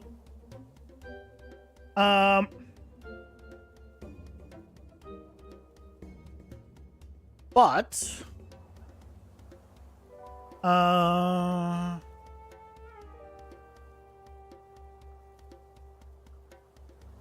we're checking that the owner's gameplay tags here.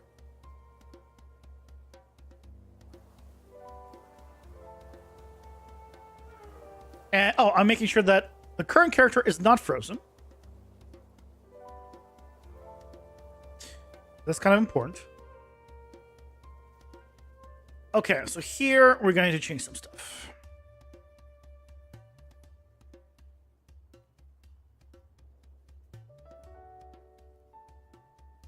Okay. So we have the current freeze amount. But this, I'd want this to be modular.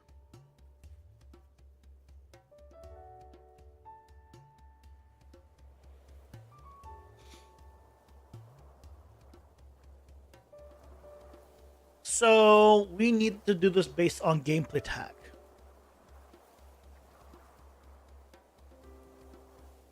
Which means this should not be a freeze buildup. This means to be an effect buildup.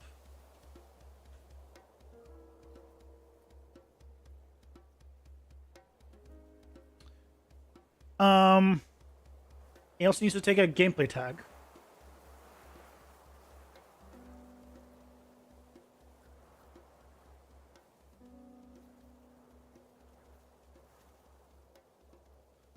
Which is what's going to be compared to.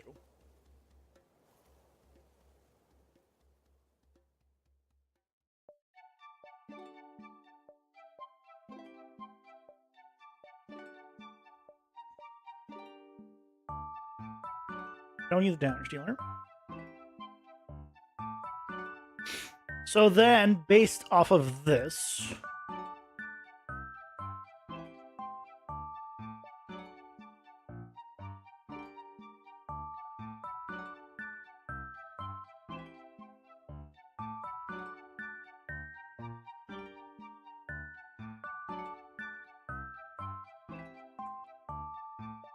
okay. So now we need to get the information. So what we can do is get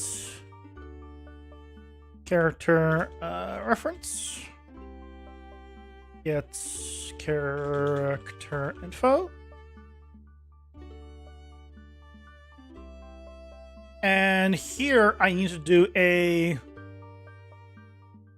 Oh, I also need to figure out how much I'm adding an on hit, which is going to be based off of the weapon. So this will be a value in the end. Do I not have a card freeze buildup? Oh, I do. But it's just some buildup. Hold on. Hits build up for 5, 10, 15. Yeah.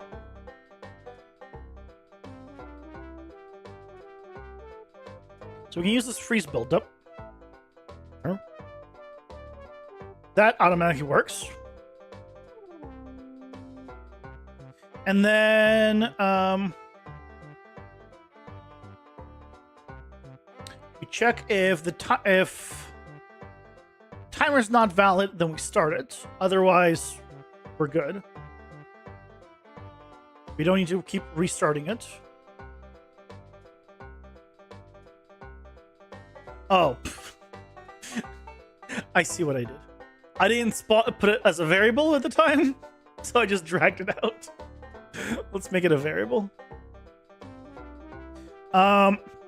Build up effect or effect build up timer.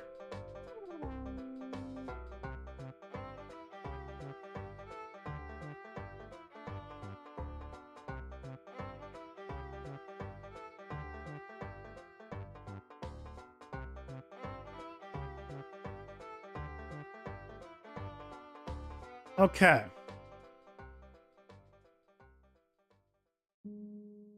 So, if it's not valid, it will start the timer. Now, I'm going to do the timer of every half second. Let's do 0.1. 10 times a second. So, here is going to say... Oh, this is also the... Oh, hold on. No. This cannot be this variable because we only keep it modular. So...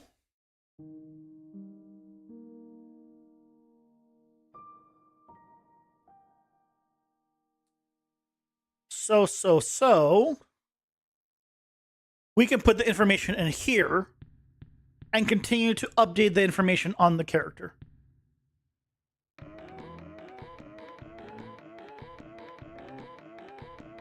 Current amount. Similar to what we're doing on the auras and the dots and all.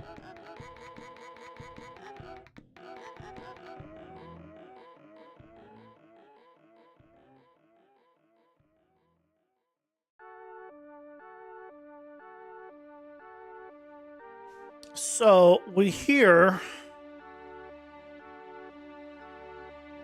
I basically need a function to switch based off of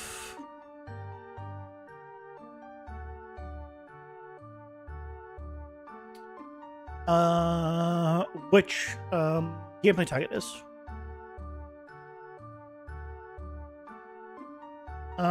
Set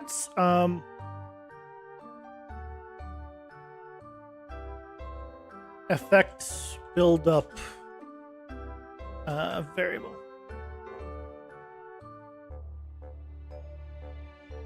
No need for an enum. It effectively will do the same thing as an enum, but I just don't need to create an enum for this then. So what we do is use a gameplay tag.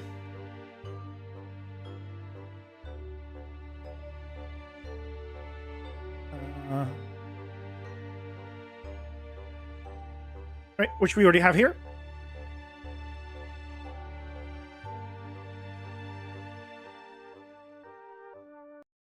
And here we do a switch on gameplay tag. No default. Freezing aspect.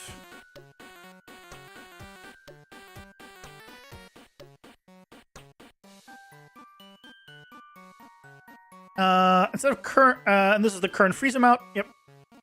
So the freezing aspect gets the current freeze amount plus the card freezing aspect.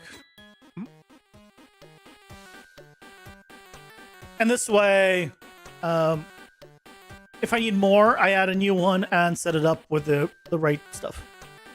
Because basically these, right, I can't have this be modular. This needs to be stored somewhere.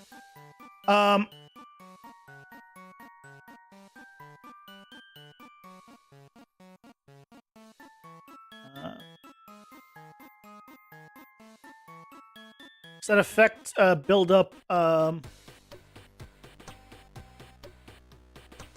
amount for current amount variable. More specific. Okay. Then, as long as the timer's not going, we start the timer. Then, again, we will need to do this per this is under effect.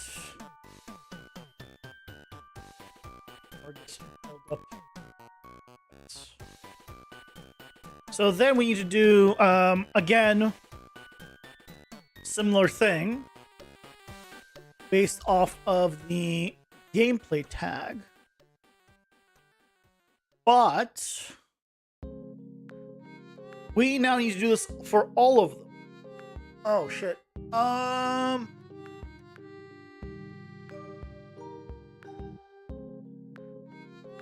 So it has to be an array somehow.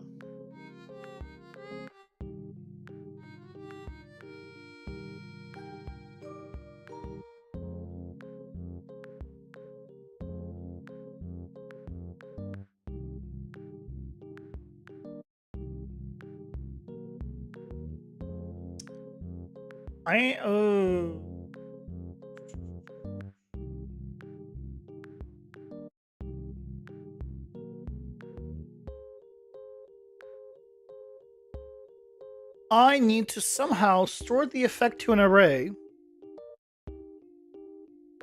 So maybe putting it inside of the character info is not good. I need an array. Basically, we're creating the for the dots. We're creating the arrays within here, and I guess I can do the same thing here.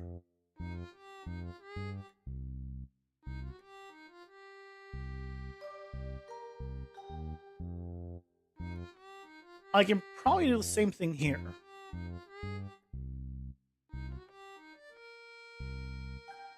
So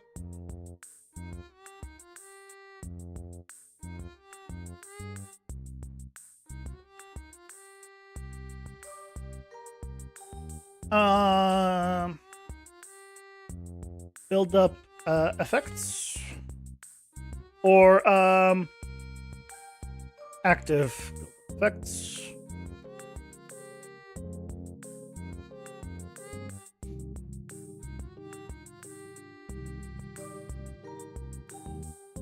Okay, we need to add it.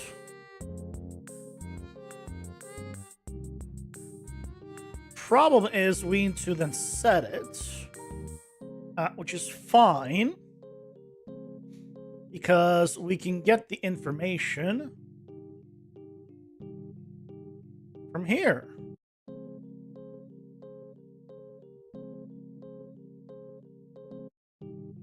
Or actually, that. Oops.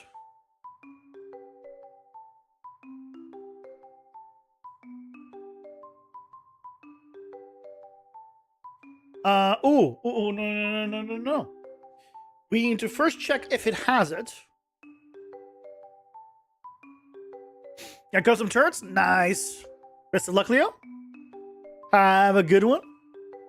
First, we need to check that if we have it. If we don't, then we add it.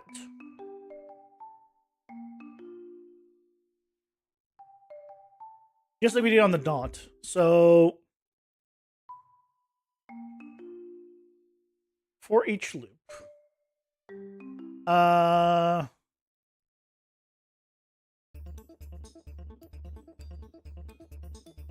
With break.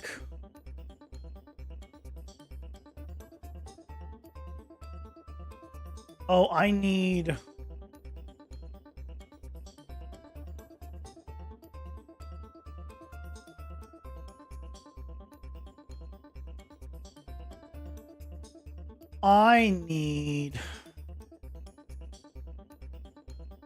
These might all be the same.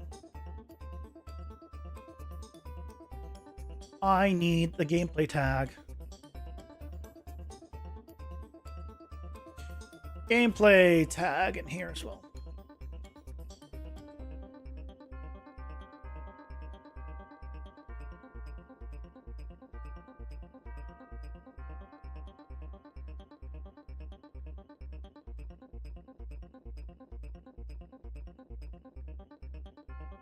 Here.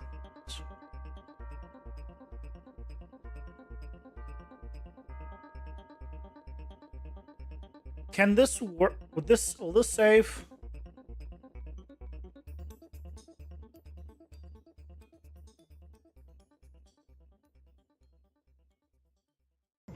Here's your info gameplay tags. Nope. Okay. Structs can't save the gameplay tag. Fine. Shit.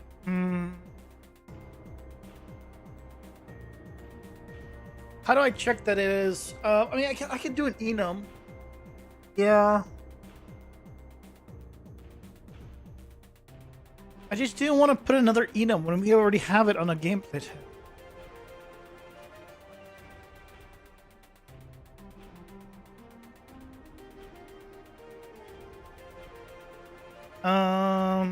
U5 struct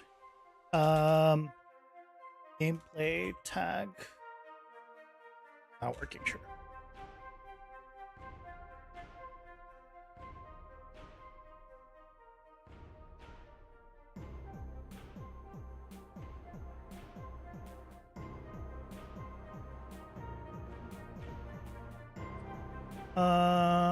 Gameplay tag in struct.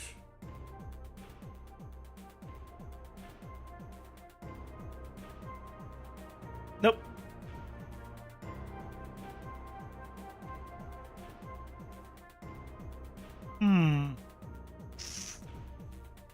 Well.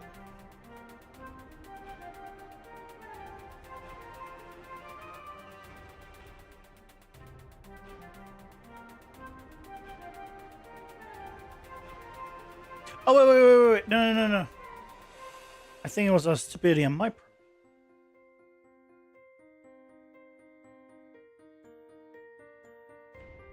Because I think here we didn't set it up. Ads are here, Pausing for ads. That's where it needs to be set up. Yeah, it works. Okay, never mind. We're good. We're good. Whew. I forget that structs instead of structs are stupid. Where even if you set the default of like the child, you have to reset the default for every single one above it as well for whatever reason. You even never overrode it. Stupid.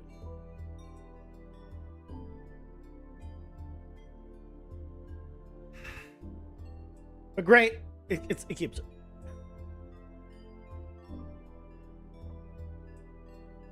Which means we can continue with this.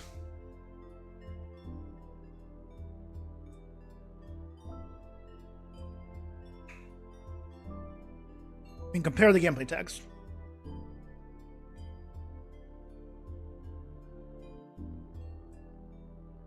Actually, we don't even need to compare the gameplay tags. We just check if it exists.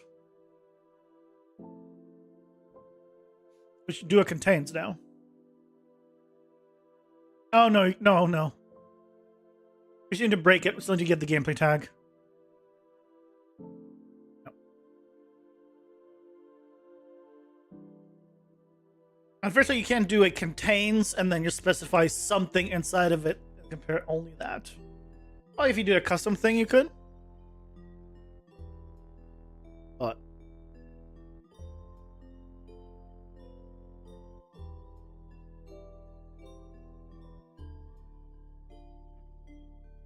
okay, ads are almost done.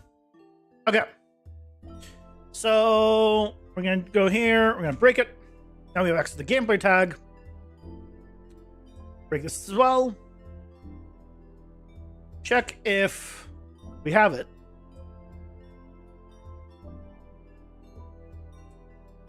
Yep.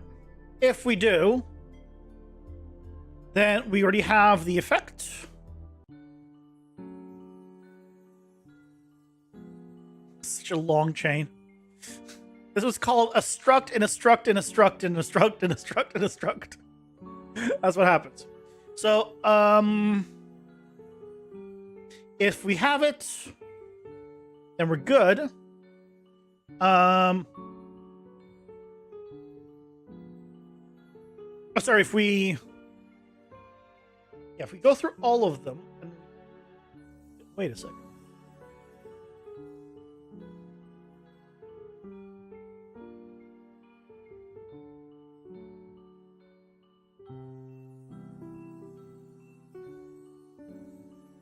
Okay, good. Here I was using the equals. Wanted to make sure that I didn't do something stupid. So here, if it matches, that means it is applied. So we can do a local variable. Effect exists. A bool.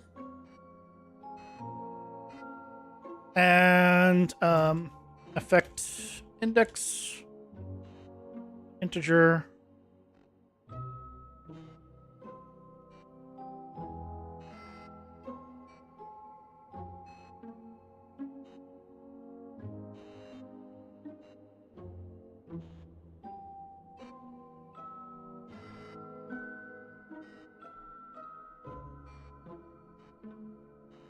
up a little bit by putting this here.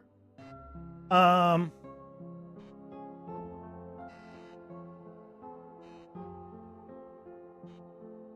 just need to do a select here.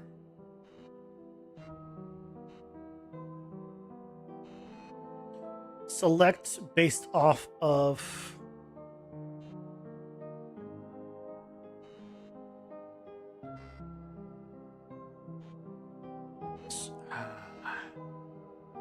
I can't do it based off that.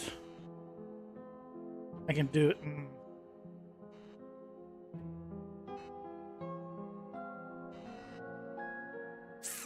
I wanted to do a select based off of it. But you can't do a select. Oh no. On a gameplay tag. Okay. Once it does this, though, it needs to stop because we don't need to continue.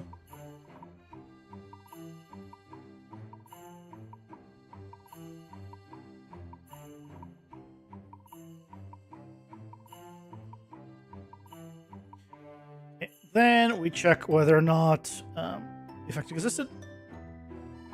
If the effect never existed, then we add the effect.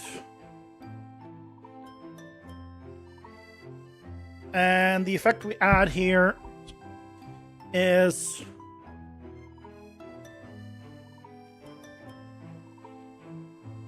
well, I guess it's just this.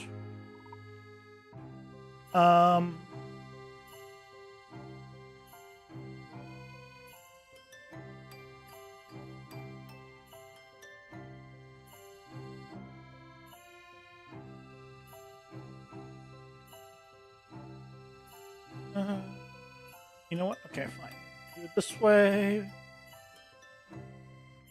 Put it back down here because we need to plug it in. All the stuff. Immunity, gameplay tag, trigger point, fall per second. And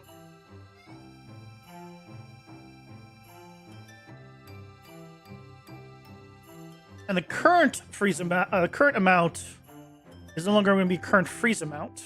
We don't do it here. Do it here.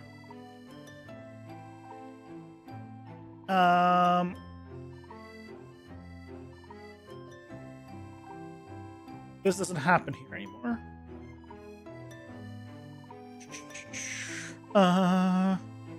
So this one is the build-up because it's just creating it for the first time. Let's go from 0 to whatever this was. Current freeze amount is no longer going to be a thing. We're just going to get the current freeze amount from here. Or from here.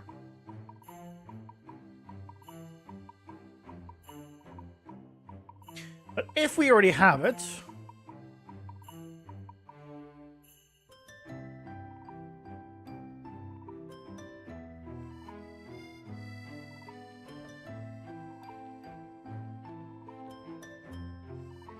then what we need to do is get it.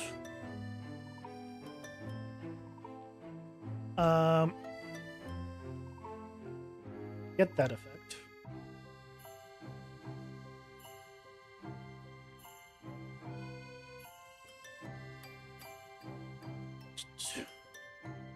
Slight cleanup. Get it, and then set members. We want to set the current amount.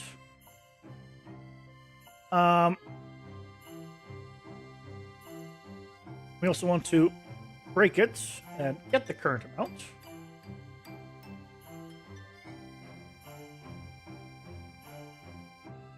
That plus the current freezing amount. It's going to be set for the here.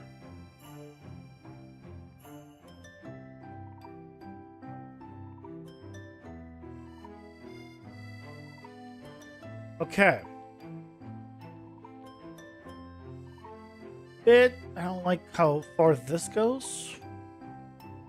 So you know what? I will just do this as a second one here.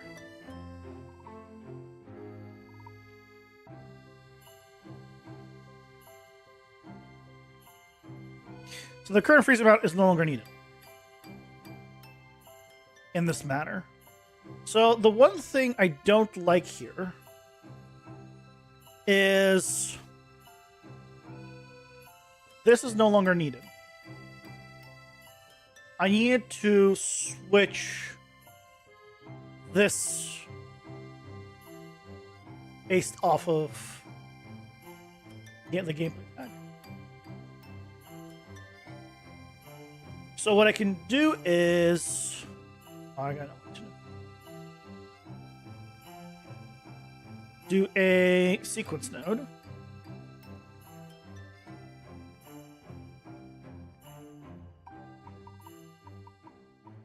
This all happens afterwards. But here,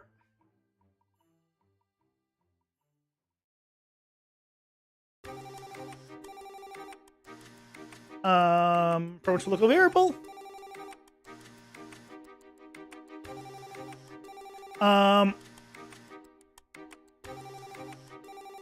Effect input.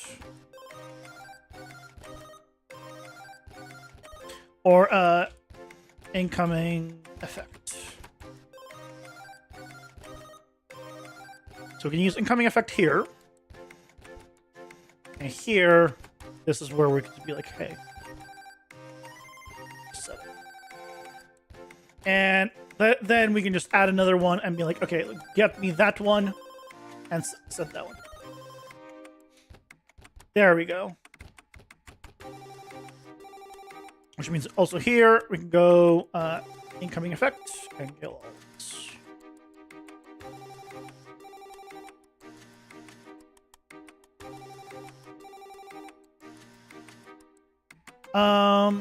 Oh, but here we also then need to make that a variable, or yeah, make that dynamic. So here we need to get a select, or not select.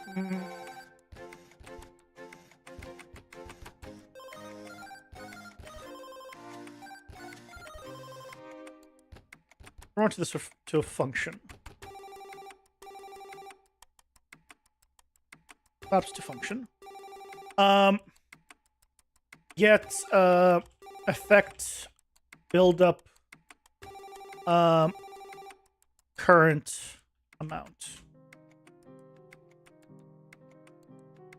Input is going to take a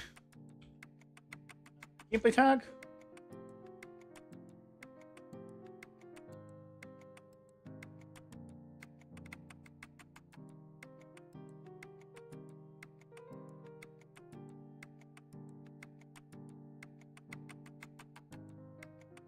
Okay. That's what's gonna this is going to be current amount.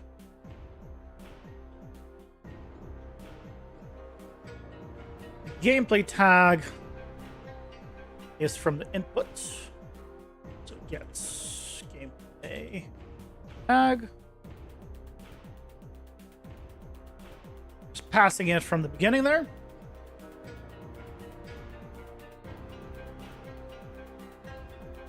Here, basically what we were doing originally here, we do that again. Freezing aspect returns me the freezing.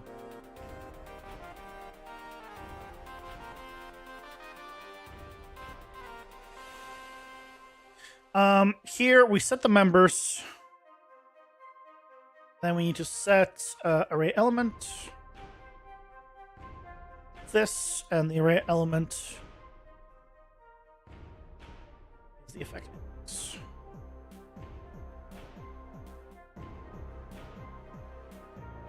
If it exists, get it, get the current amount, add the here again.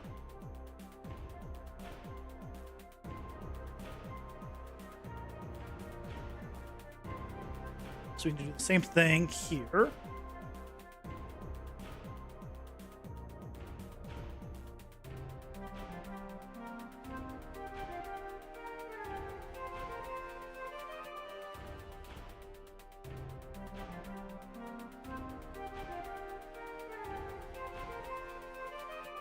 Car freezing aspect build up needs to be plugged in. This current amount, wait. Is that right? I get its own current amount plus the card. This is what's problem. I don't need this, which is the current amount. I need the build-up.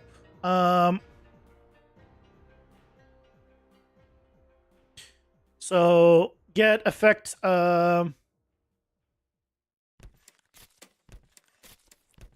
a current amount.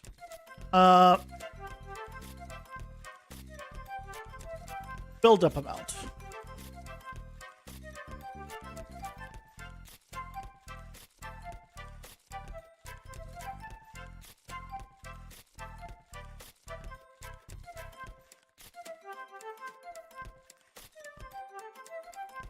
And this aspect. Oh wait, this is the build up amount. Oh, did I put in the wrong thing?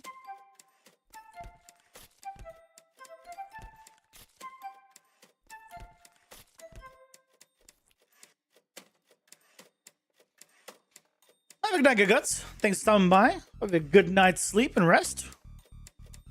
This is current amount, but it's getting me my... This is not my current amount. This is wrong. This is right. I think I caught that. So that go away. The current amount...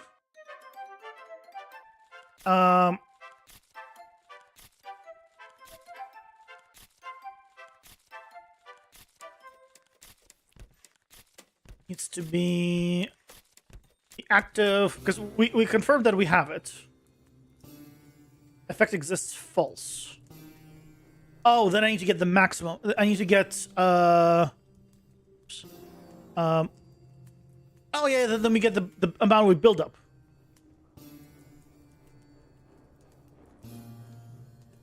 Yeah, because then we do the build up amount. So I was doing the right thing. I just called it the wrong thing. So that led to confusion. We're not getting the current amount. Getting the amount we're building up, and which means remove the current amount because that is misleading. Build up amount becomes the current amount. And when we want to get the current one, we get it through here.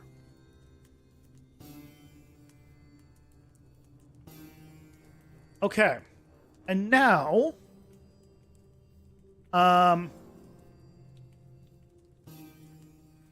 add a new effect.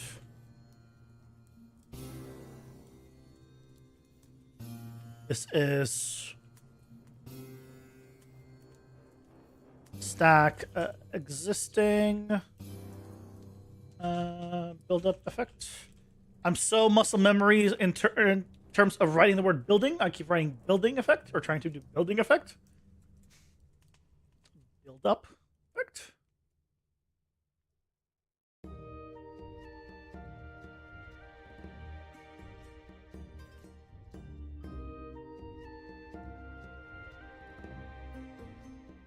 Okay.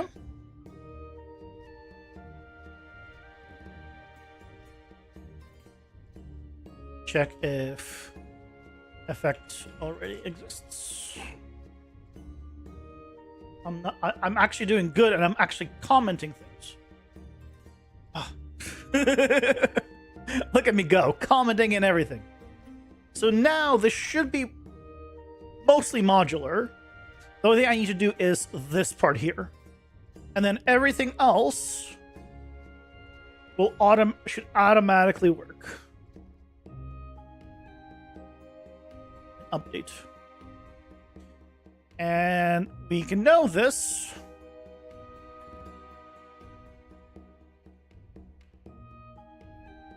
But at the end, we can just go ahead and do a little print string here.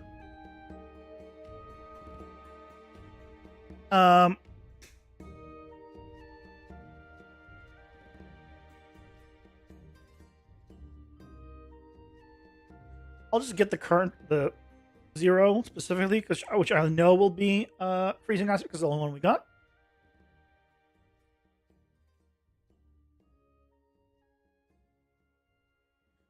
Okay. Post some stuff.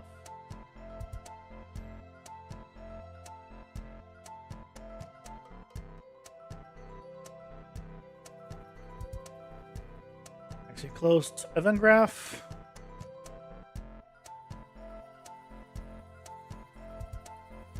Oh well, everything's closed. Okay.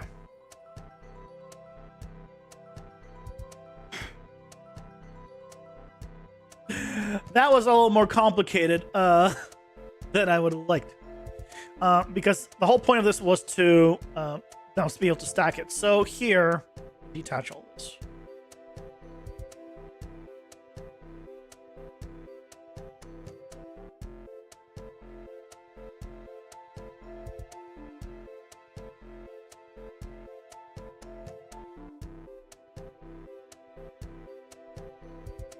Take all of this. This was the original setup. Hold, freeze.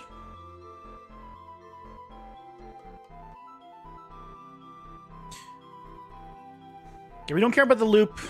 What I want to do is just do the print.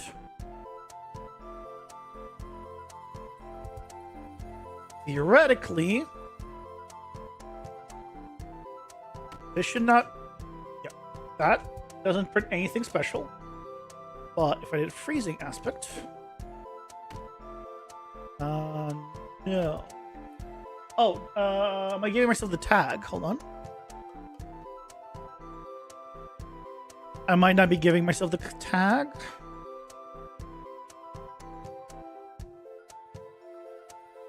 Nope. I'm not. That's important.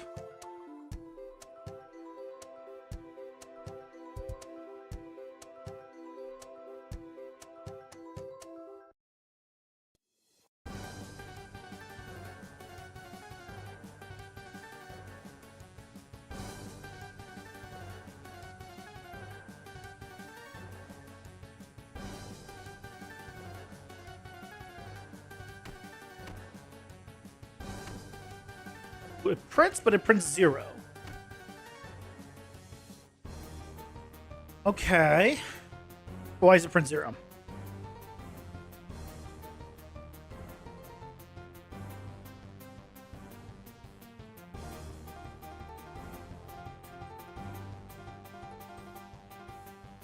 Oh, am I doing it again on in the character info? I need to get the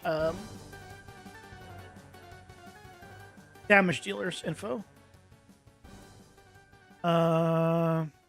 Get special attack damage dealer. Get oh.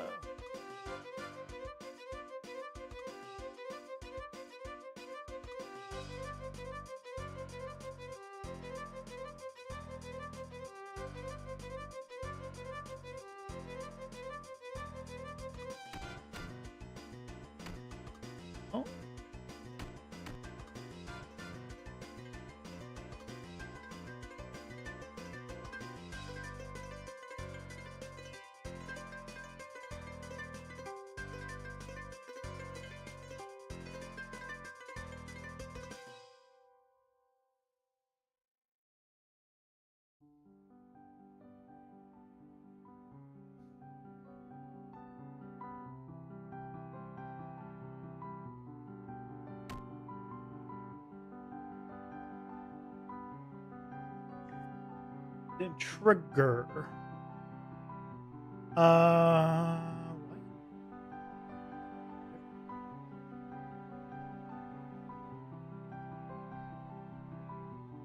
Oh, here I'm passing through none.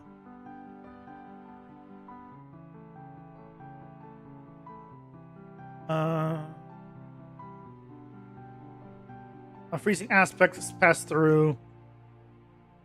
Freezing.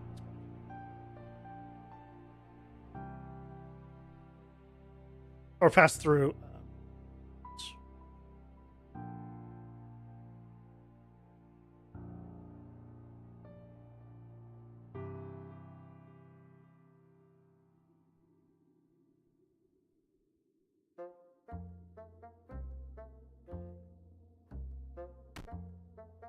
Okay, hello and 0. Hello, 0.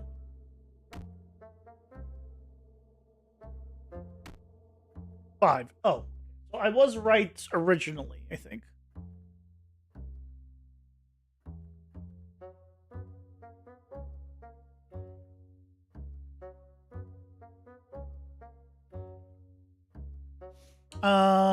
Yeah, because I need to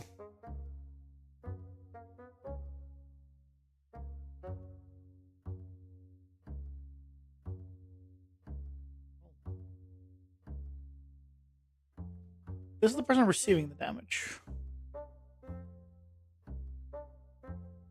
Incoming effect.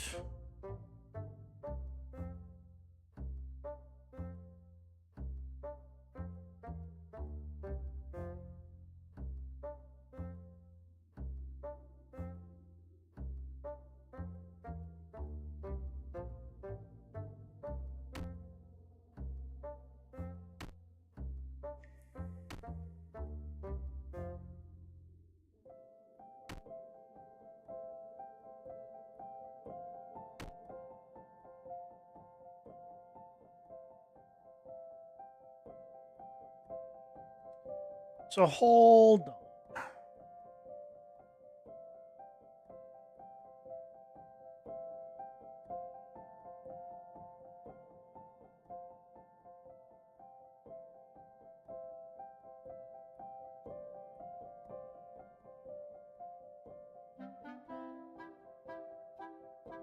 It should go here and should make it.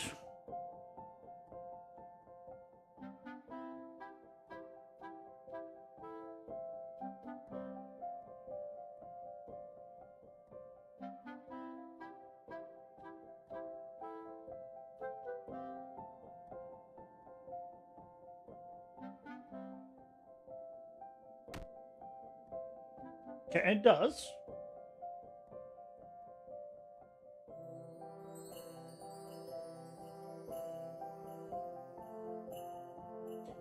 Am I getting the right amount?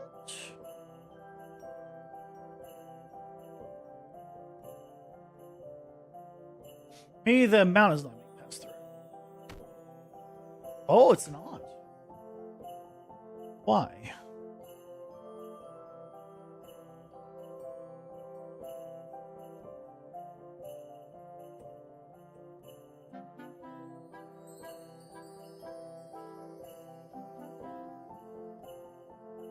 Oh, it's because I'm getting it from the... Okay, yeah. Get special attack damage dealer. Get AC abilities.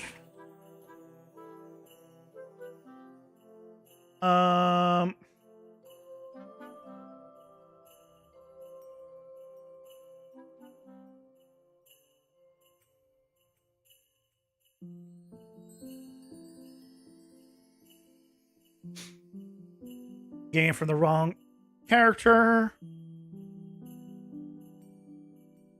That will do it. That will do it. Get 5, 10, 15, 20. Oh, there we go. Okay.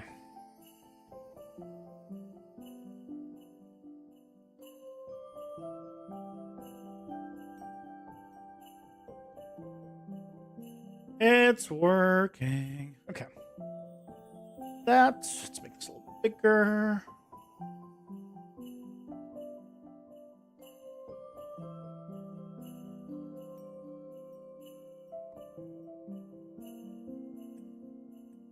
Okay.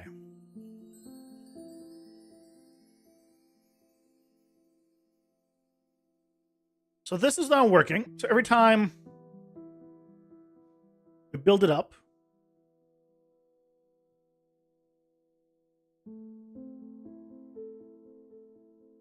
and if I go with a bigger one, you should get more. 15, 30, 45, 60, yep.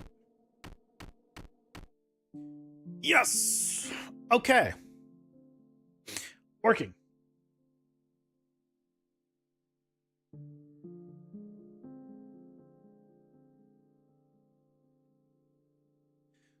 Okay.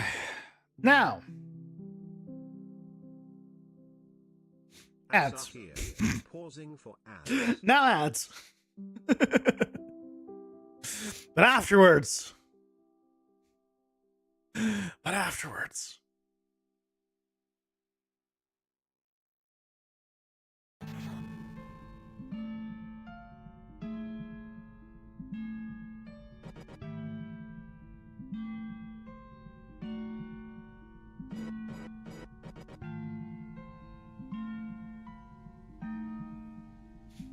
So now we're gonna need to, now we have all that modularity, and now we can go through all of them and start doing all of the stuff. We need to add a gameplay tag based off the thing. We need to add an icon based off the, yeah. Right, there's more to do.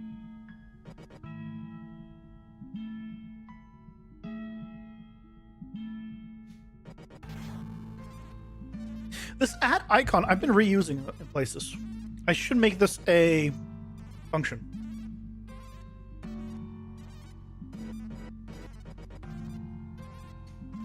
I do it here in the modular dot.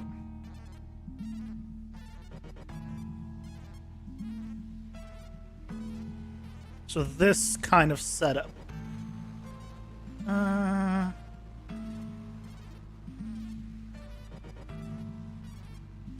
Add aura icon. I don't think I'm using this right. No.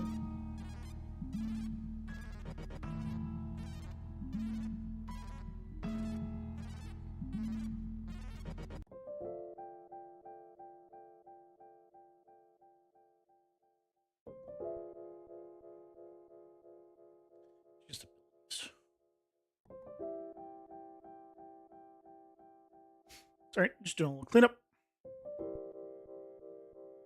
Okay. So now, basically go through all the active buildup events. So for each loop, for each effect currently on us,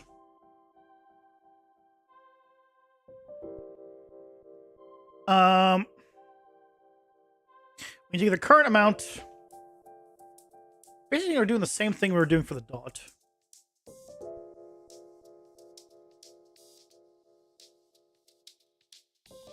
So, subtract it.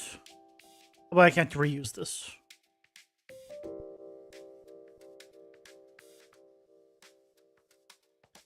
Subtract 0.1. No, wait. Ooh. We don't subtract 0.1. We subtract based off of the information that we have on the character. So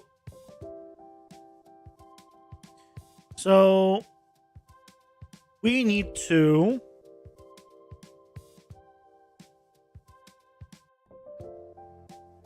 get effect build up. I called it building. Effect build up amount. Cavel build up resistances. Not building. Up. Okay, for the resistances.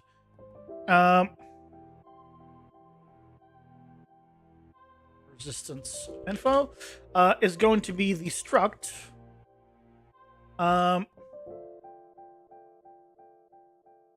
Effect or build up effect info. So if it's the freezing aspect, just go ahead and copy it.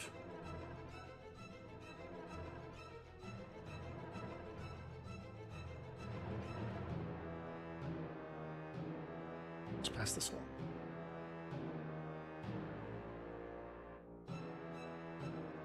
Okay.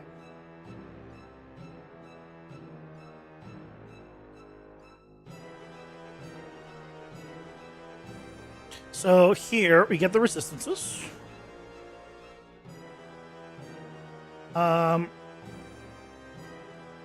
For the gameplay tag we're currently looking through.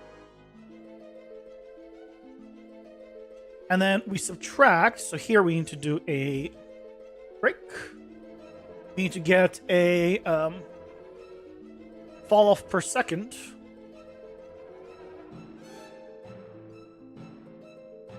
Divide by 10. Or actually, I'm going to do, instead of that, I'm going to do a multiply. 0.1. Result is the same, but this way, if I want to change it, okay, this time and this value are the same. So then we're subtracting this from that. I know, very technical. This from that.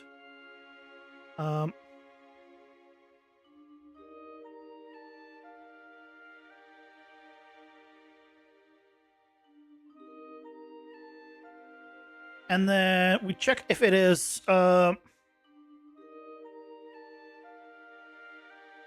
less or equal to 0.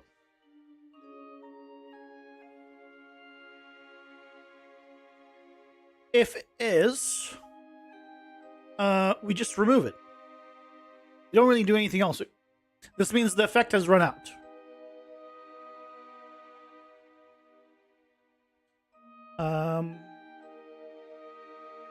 Remove X.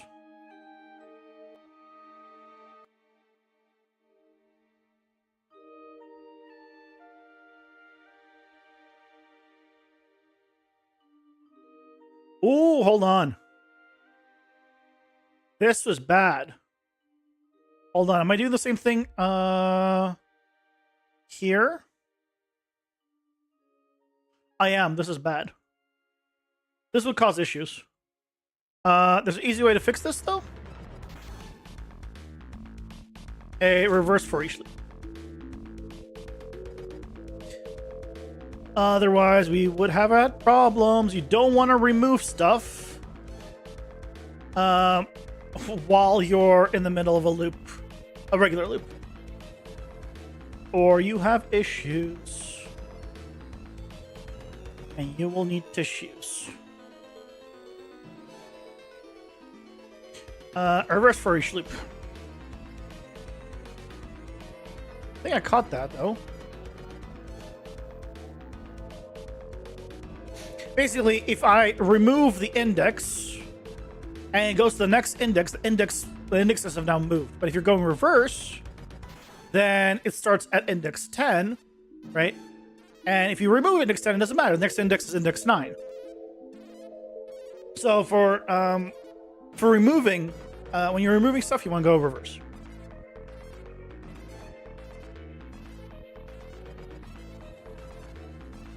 And thankfully, there's a nice convenient reverse for that. Okay, so then we remove it because we don't need it. But if it's not less or equal to 0, we check if it is greater or equal to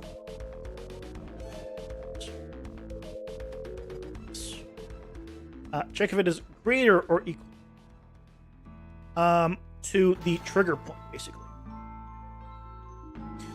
So that means here, the trigger point, and we plug in this. I don't like how it is. There we go. This. I'll move the current amount up. Current amount trigger point fall off per second.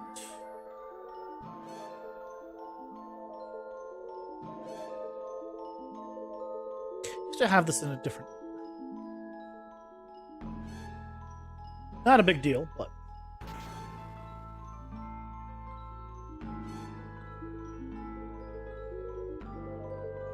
Okay. So if it is bigger than the trigger point, that means we are triggering it. So if that's the case, we are going to remove it afterwards, but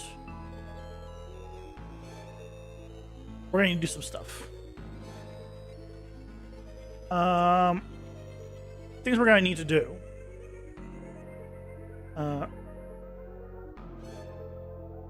We're going to need to do this later as well.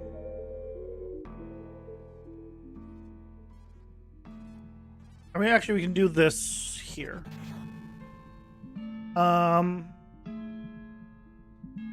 If it is empty,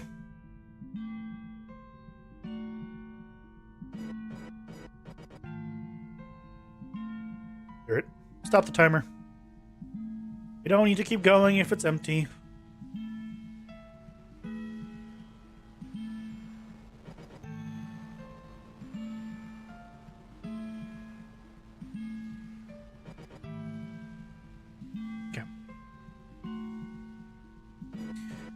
So we're gonna need to do the debug stuff, add the icon. Well, I have the icon here. Oh, I closed it. Why'd I close it?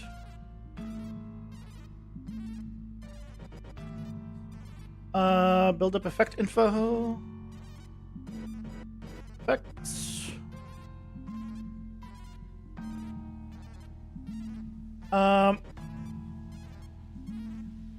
I need the icon tint.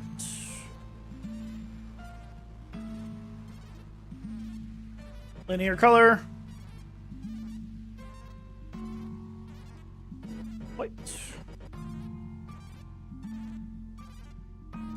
Copy. Paste it in on all of these. Well, for freezing aspect, I actually want to set it to be. Copy.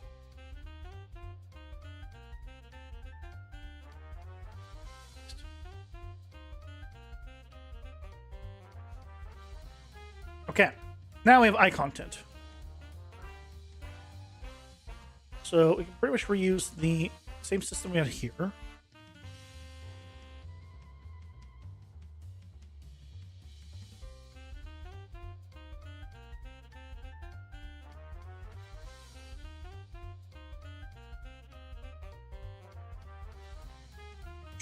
Eye content goes in there.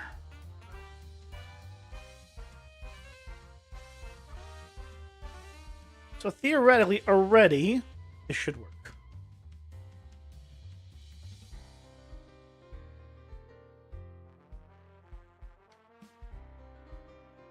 Once we hit 100, it should be 15 per. Oh, he's gonna be dead before it, isn't he?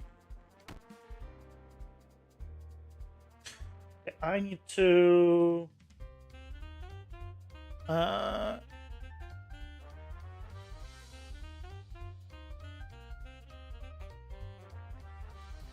Skeleton. Change this to 10.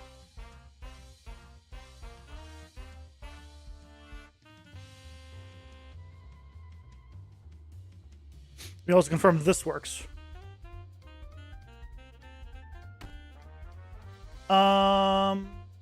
No, it doesn't. Trigger point didn't work.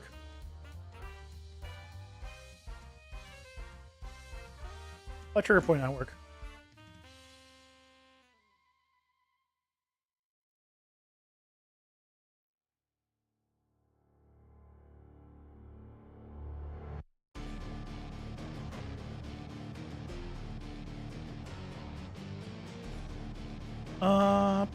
Why did trigger point not work here? Oh, it needs to pass through.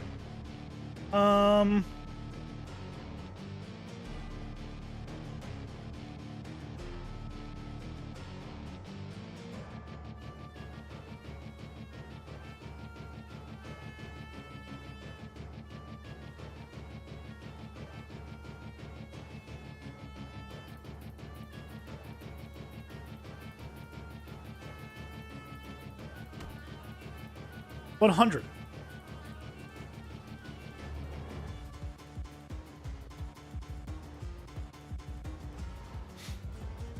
Why are you not being set?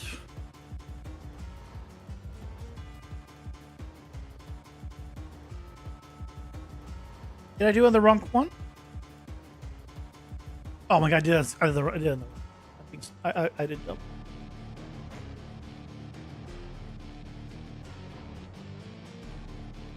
I was the dumb one. It was me all along. Yay! I mean, obviously it's not supposed to trigger multiple times. It's because it's triggering every 0.1 seconds.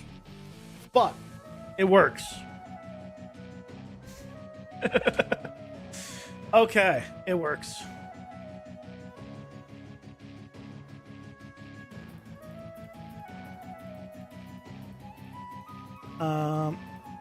Basically here, I should tell it to immediately stop the loop.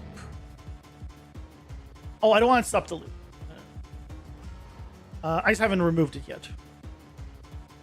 Is there a reason to not remove it?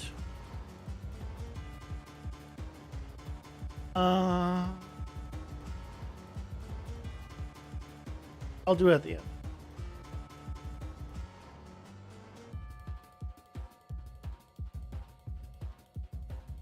I don't think there's any reason to not do it at the end.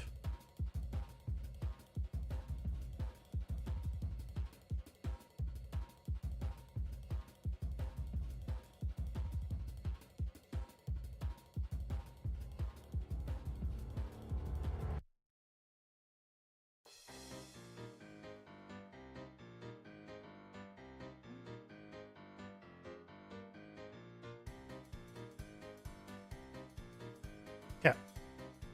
So now it should only trigger it once.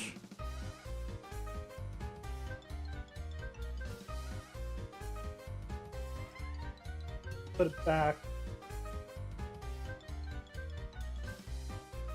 This thing to a low number. So we can immediately trigger it.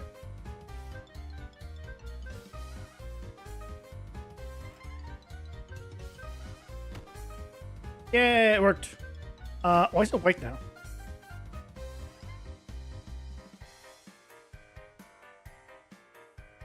Up in there.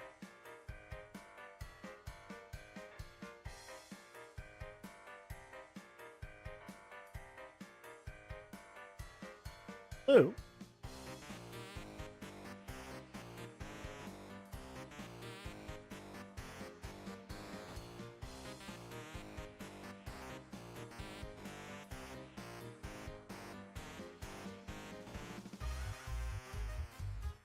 Blue.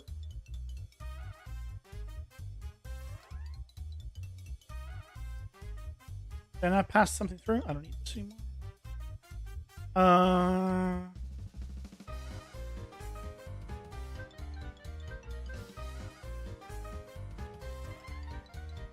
When I create it, I do this.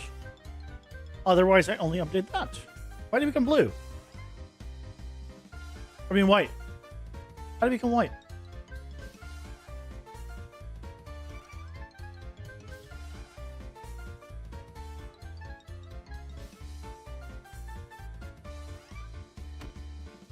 Why is it white? It was blue.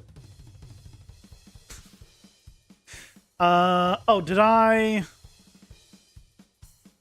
Let's get from here.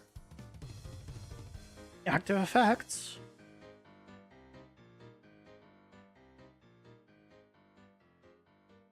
I do. How did I ruin it?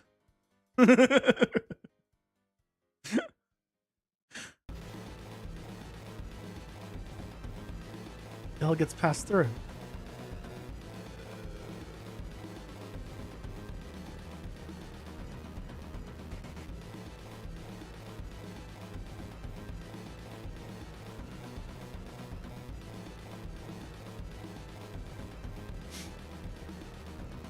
What did I do?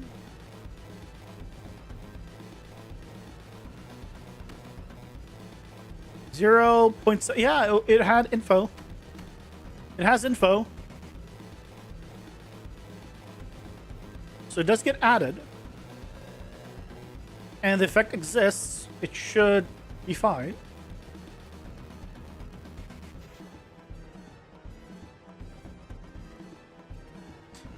If I did print string here, it's going to say all white, isn't it?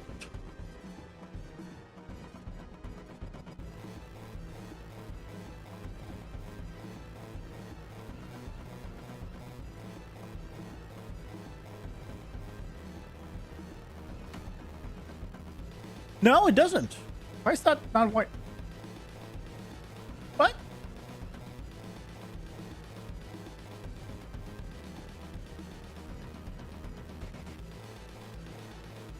I think it's just drunk. I think it's just drunk.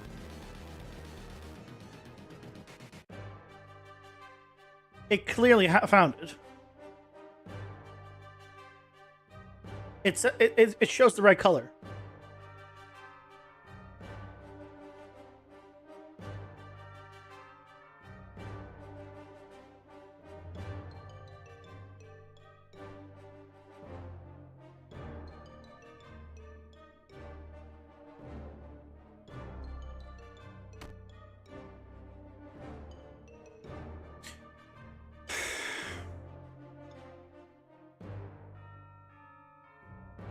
Well, I don't know what happened. Genuinely. I don't know how it stopped working.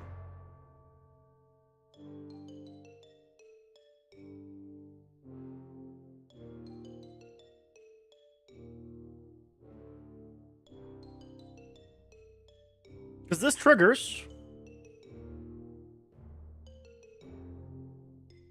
Oh.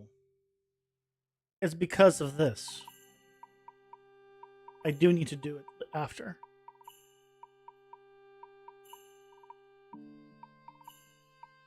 The information no longer exists. Because I just killed it. Because I am a dum-dum and it's late. There you go.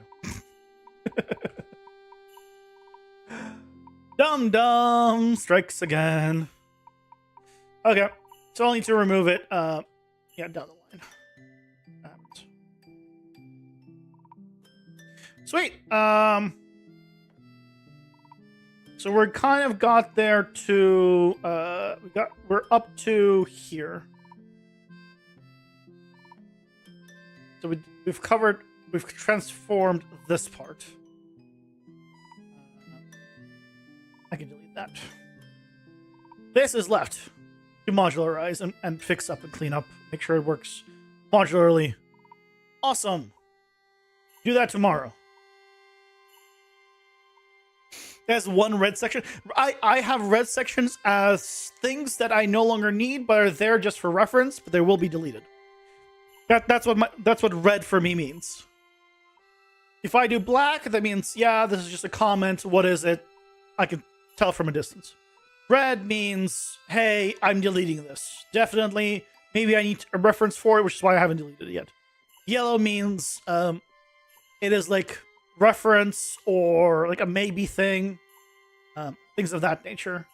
Like, for example, I have here, I have yellow, and this is just my testing area. It's not really like an actual section that's definitely important. This is just like, hey, I have my debug testing stuff here. Good, like, it's fine. Like, this is not gonna be there. It doesn't need to be red, but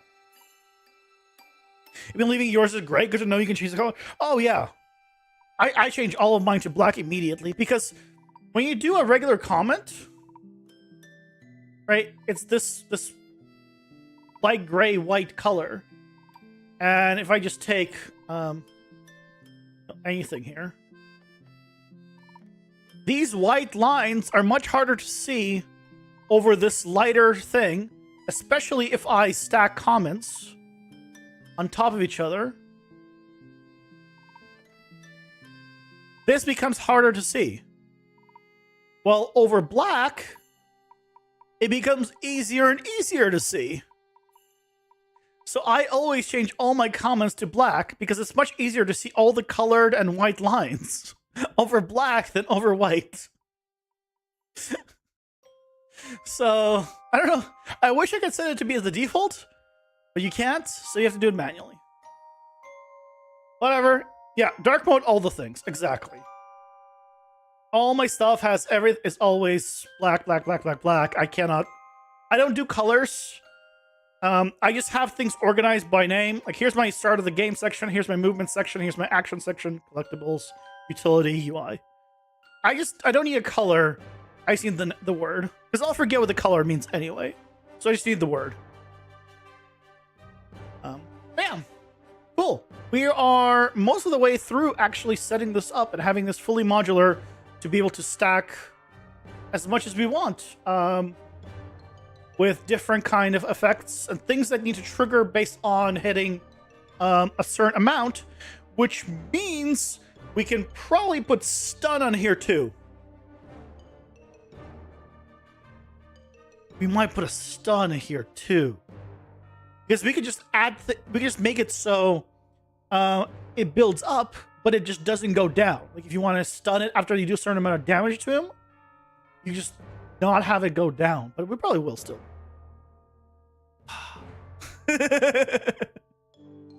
Awesome. But it's going well. Tomorrow we'll finish it up. And then will be all hunky-dory with an updated thing. So, but that's all for tonight. Thank you guys so much for joining me. I hope you enjoyed it. Back tomorrow at 6:30 Pacific. And you changed the default for the comments, FYI. Where, Cruel Crusader? Welcome to the end. I looked everywhere. I even searched online. People told me, no, you can't. Where do you set the default? Hold on. In editor preferences. Hold on. We're doing this right now. You've been here? We're quiet for a while. My short-term memory is not good.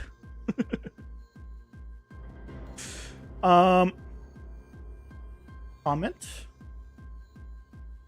Default comment, no title color.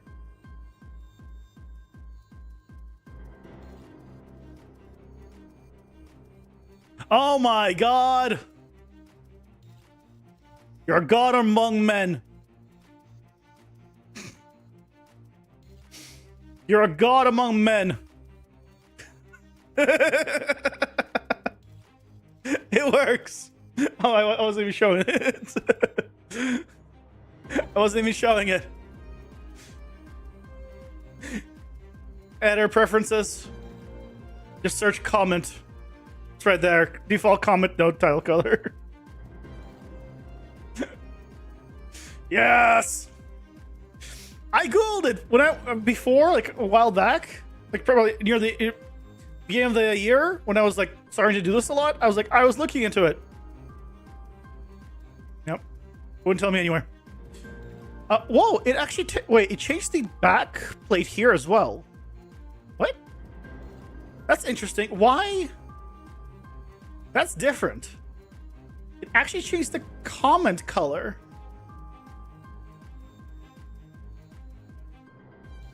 I don't know how I like that.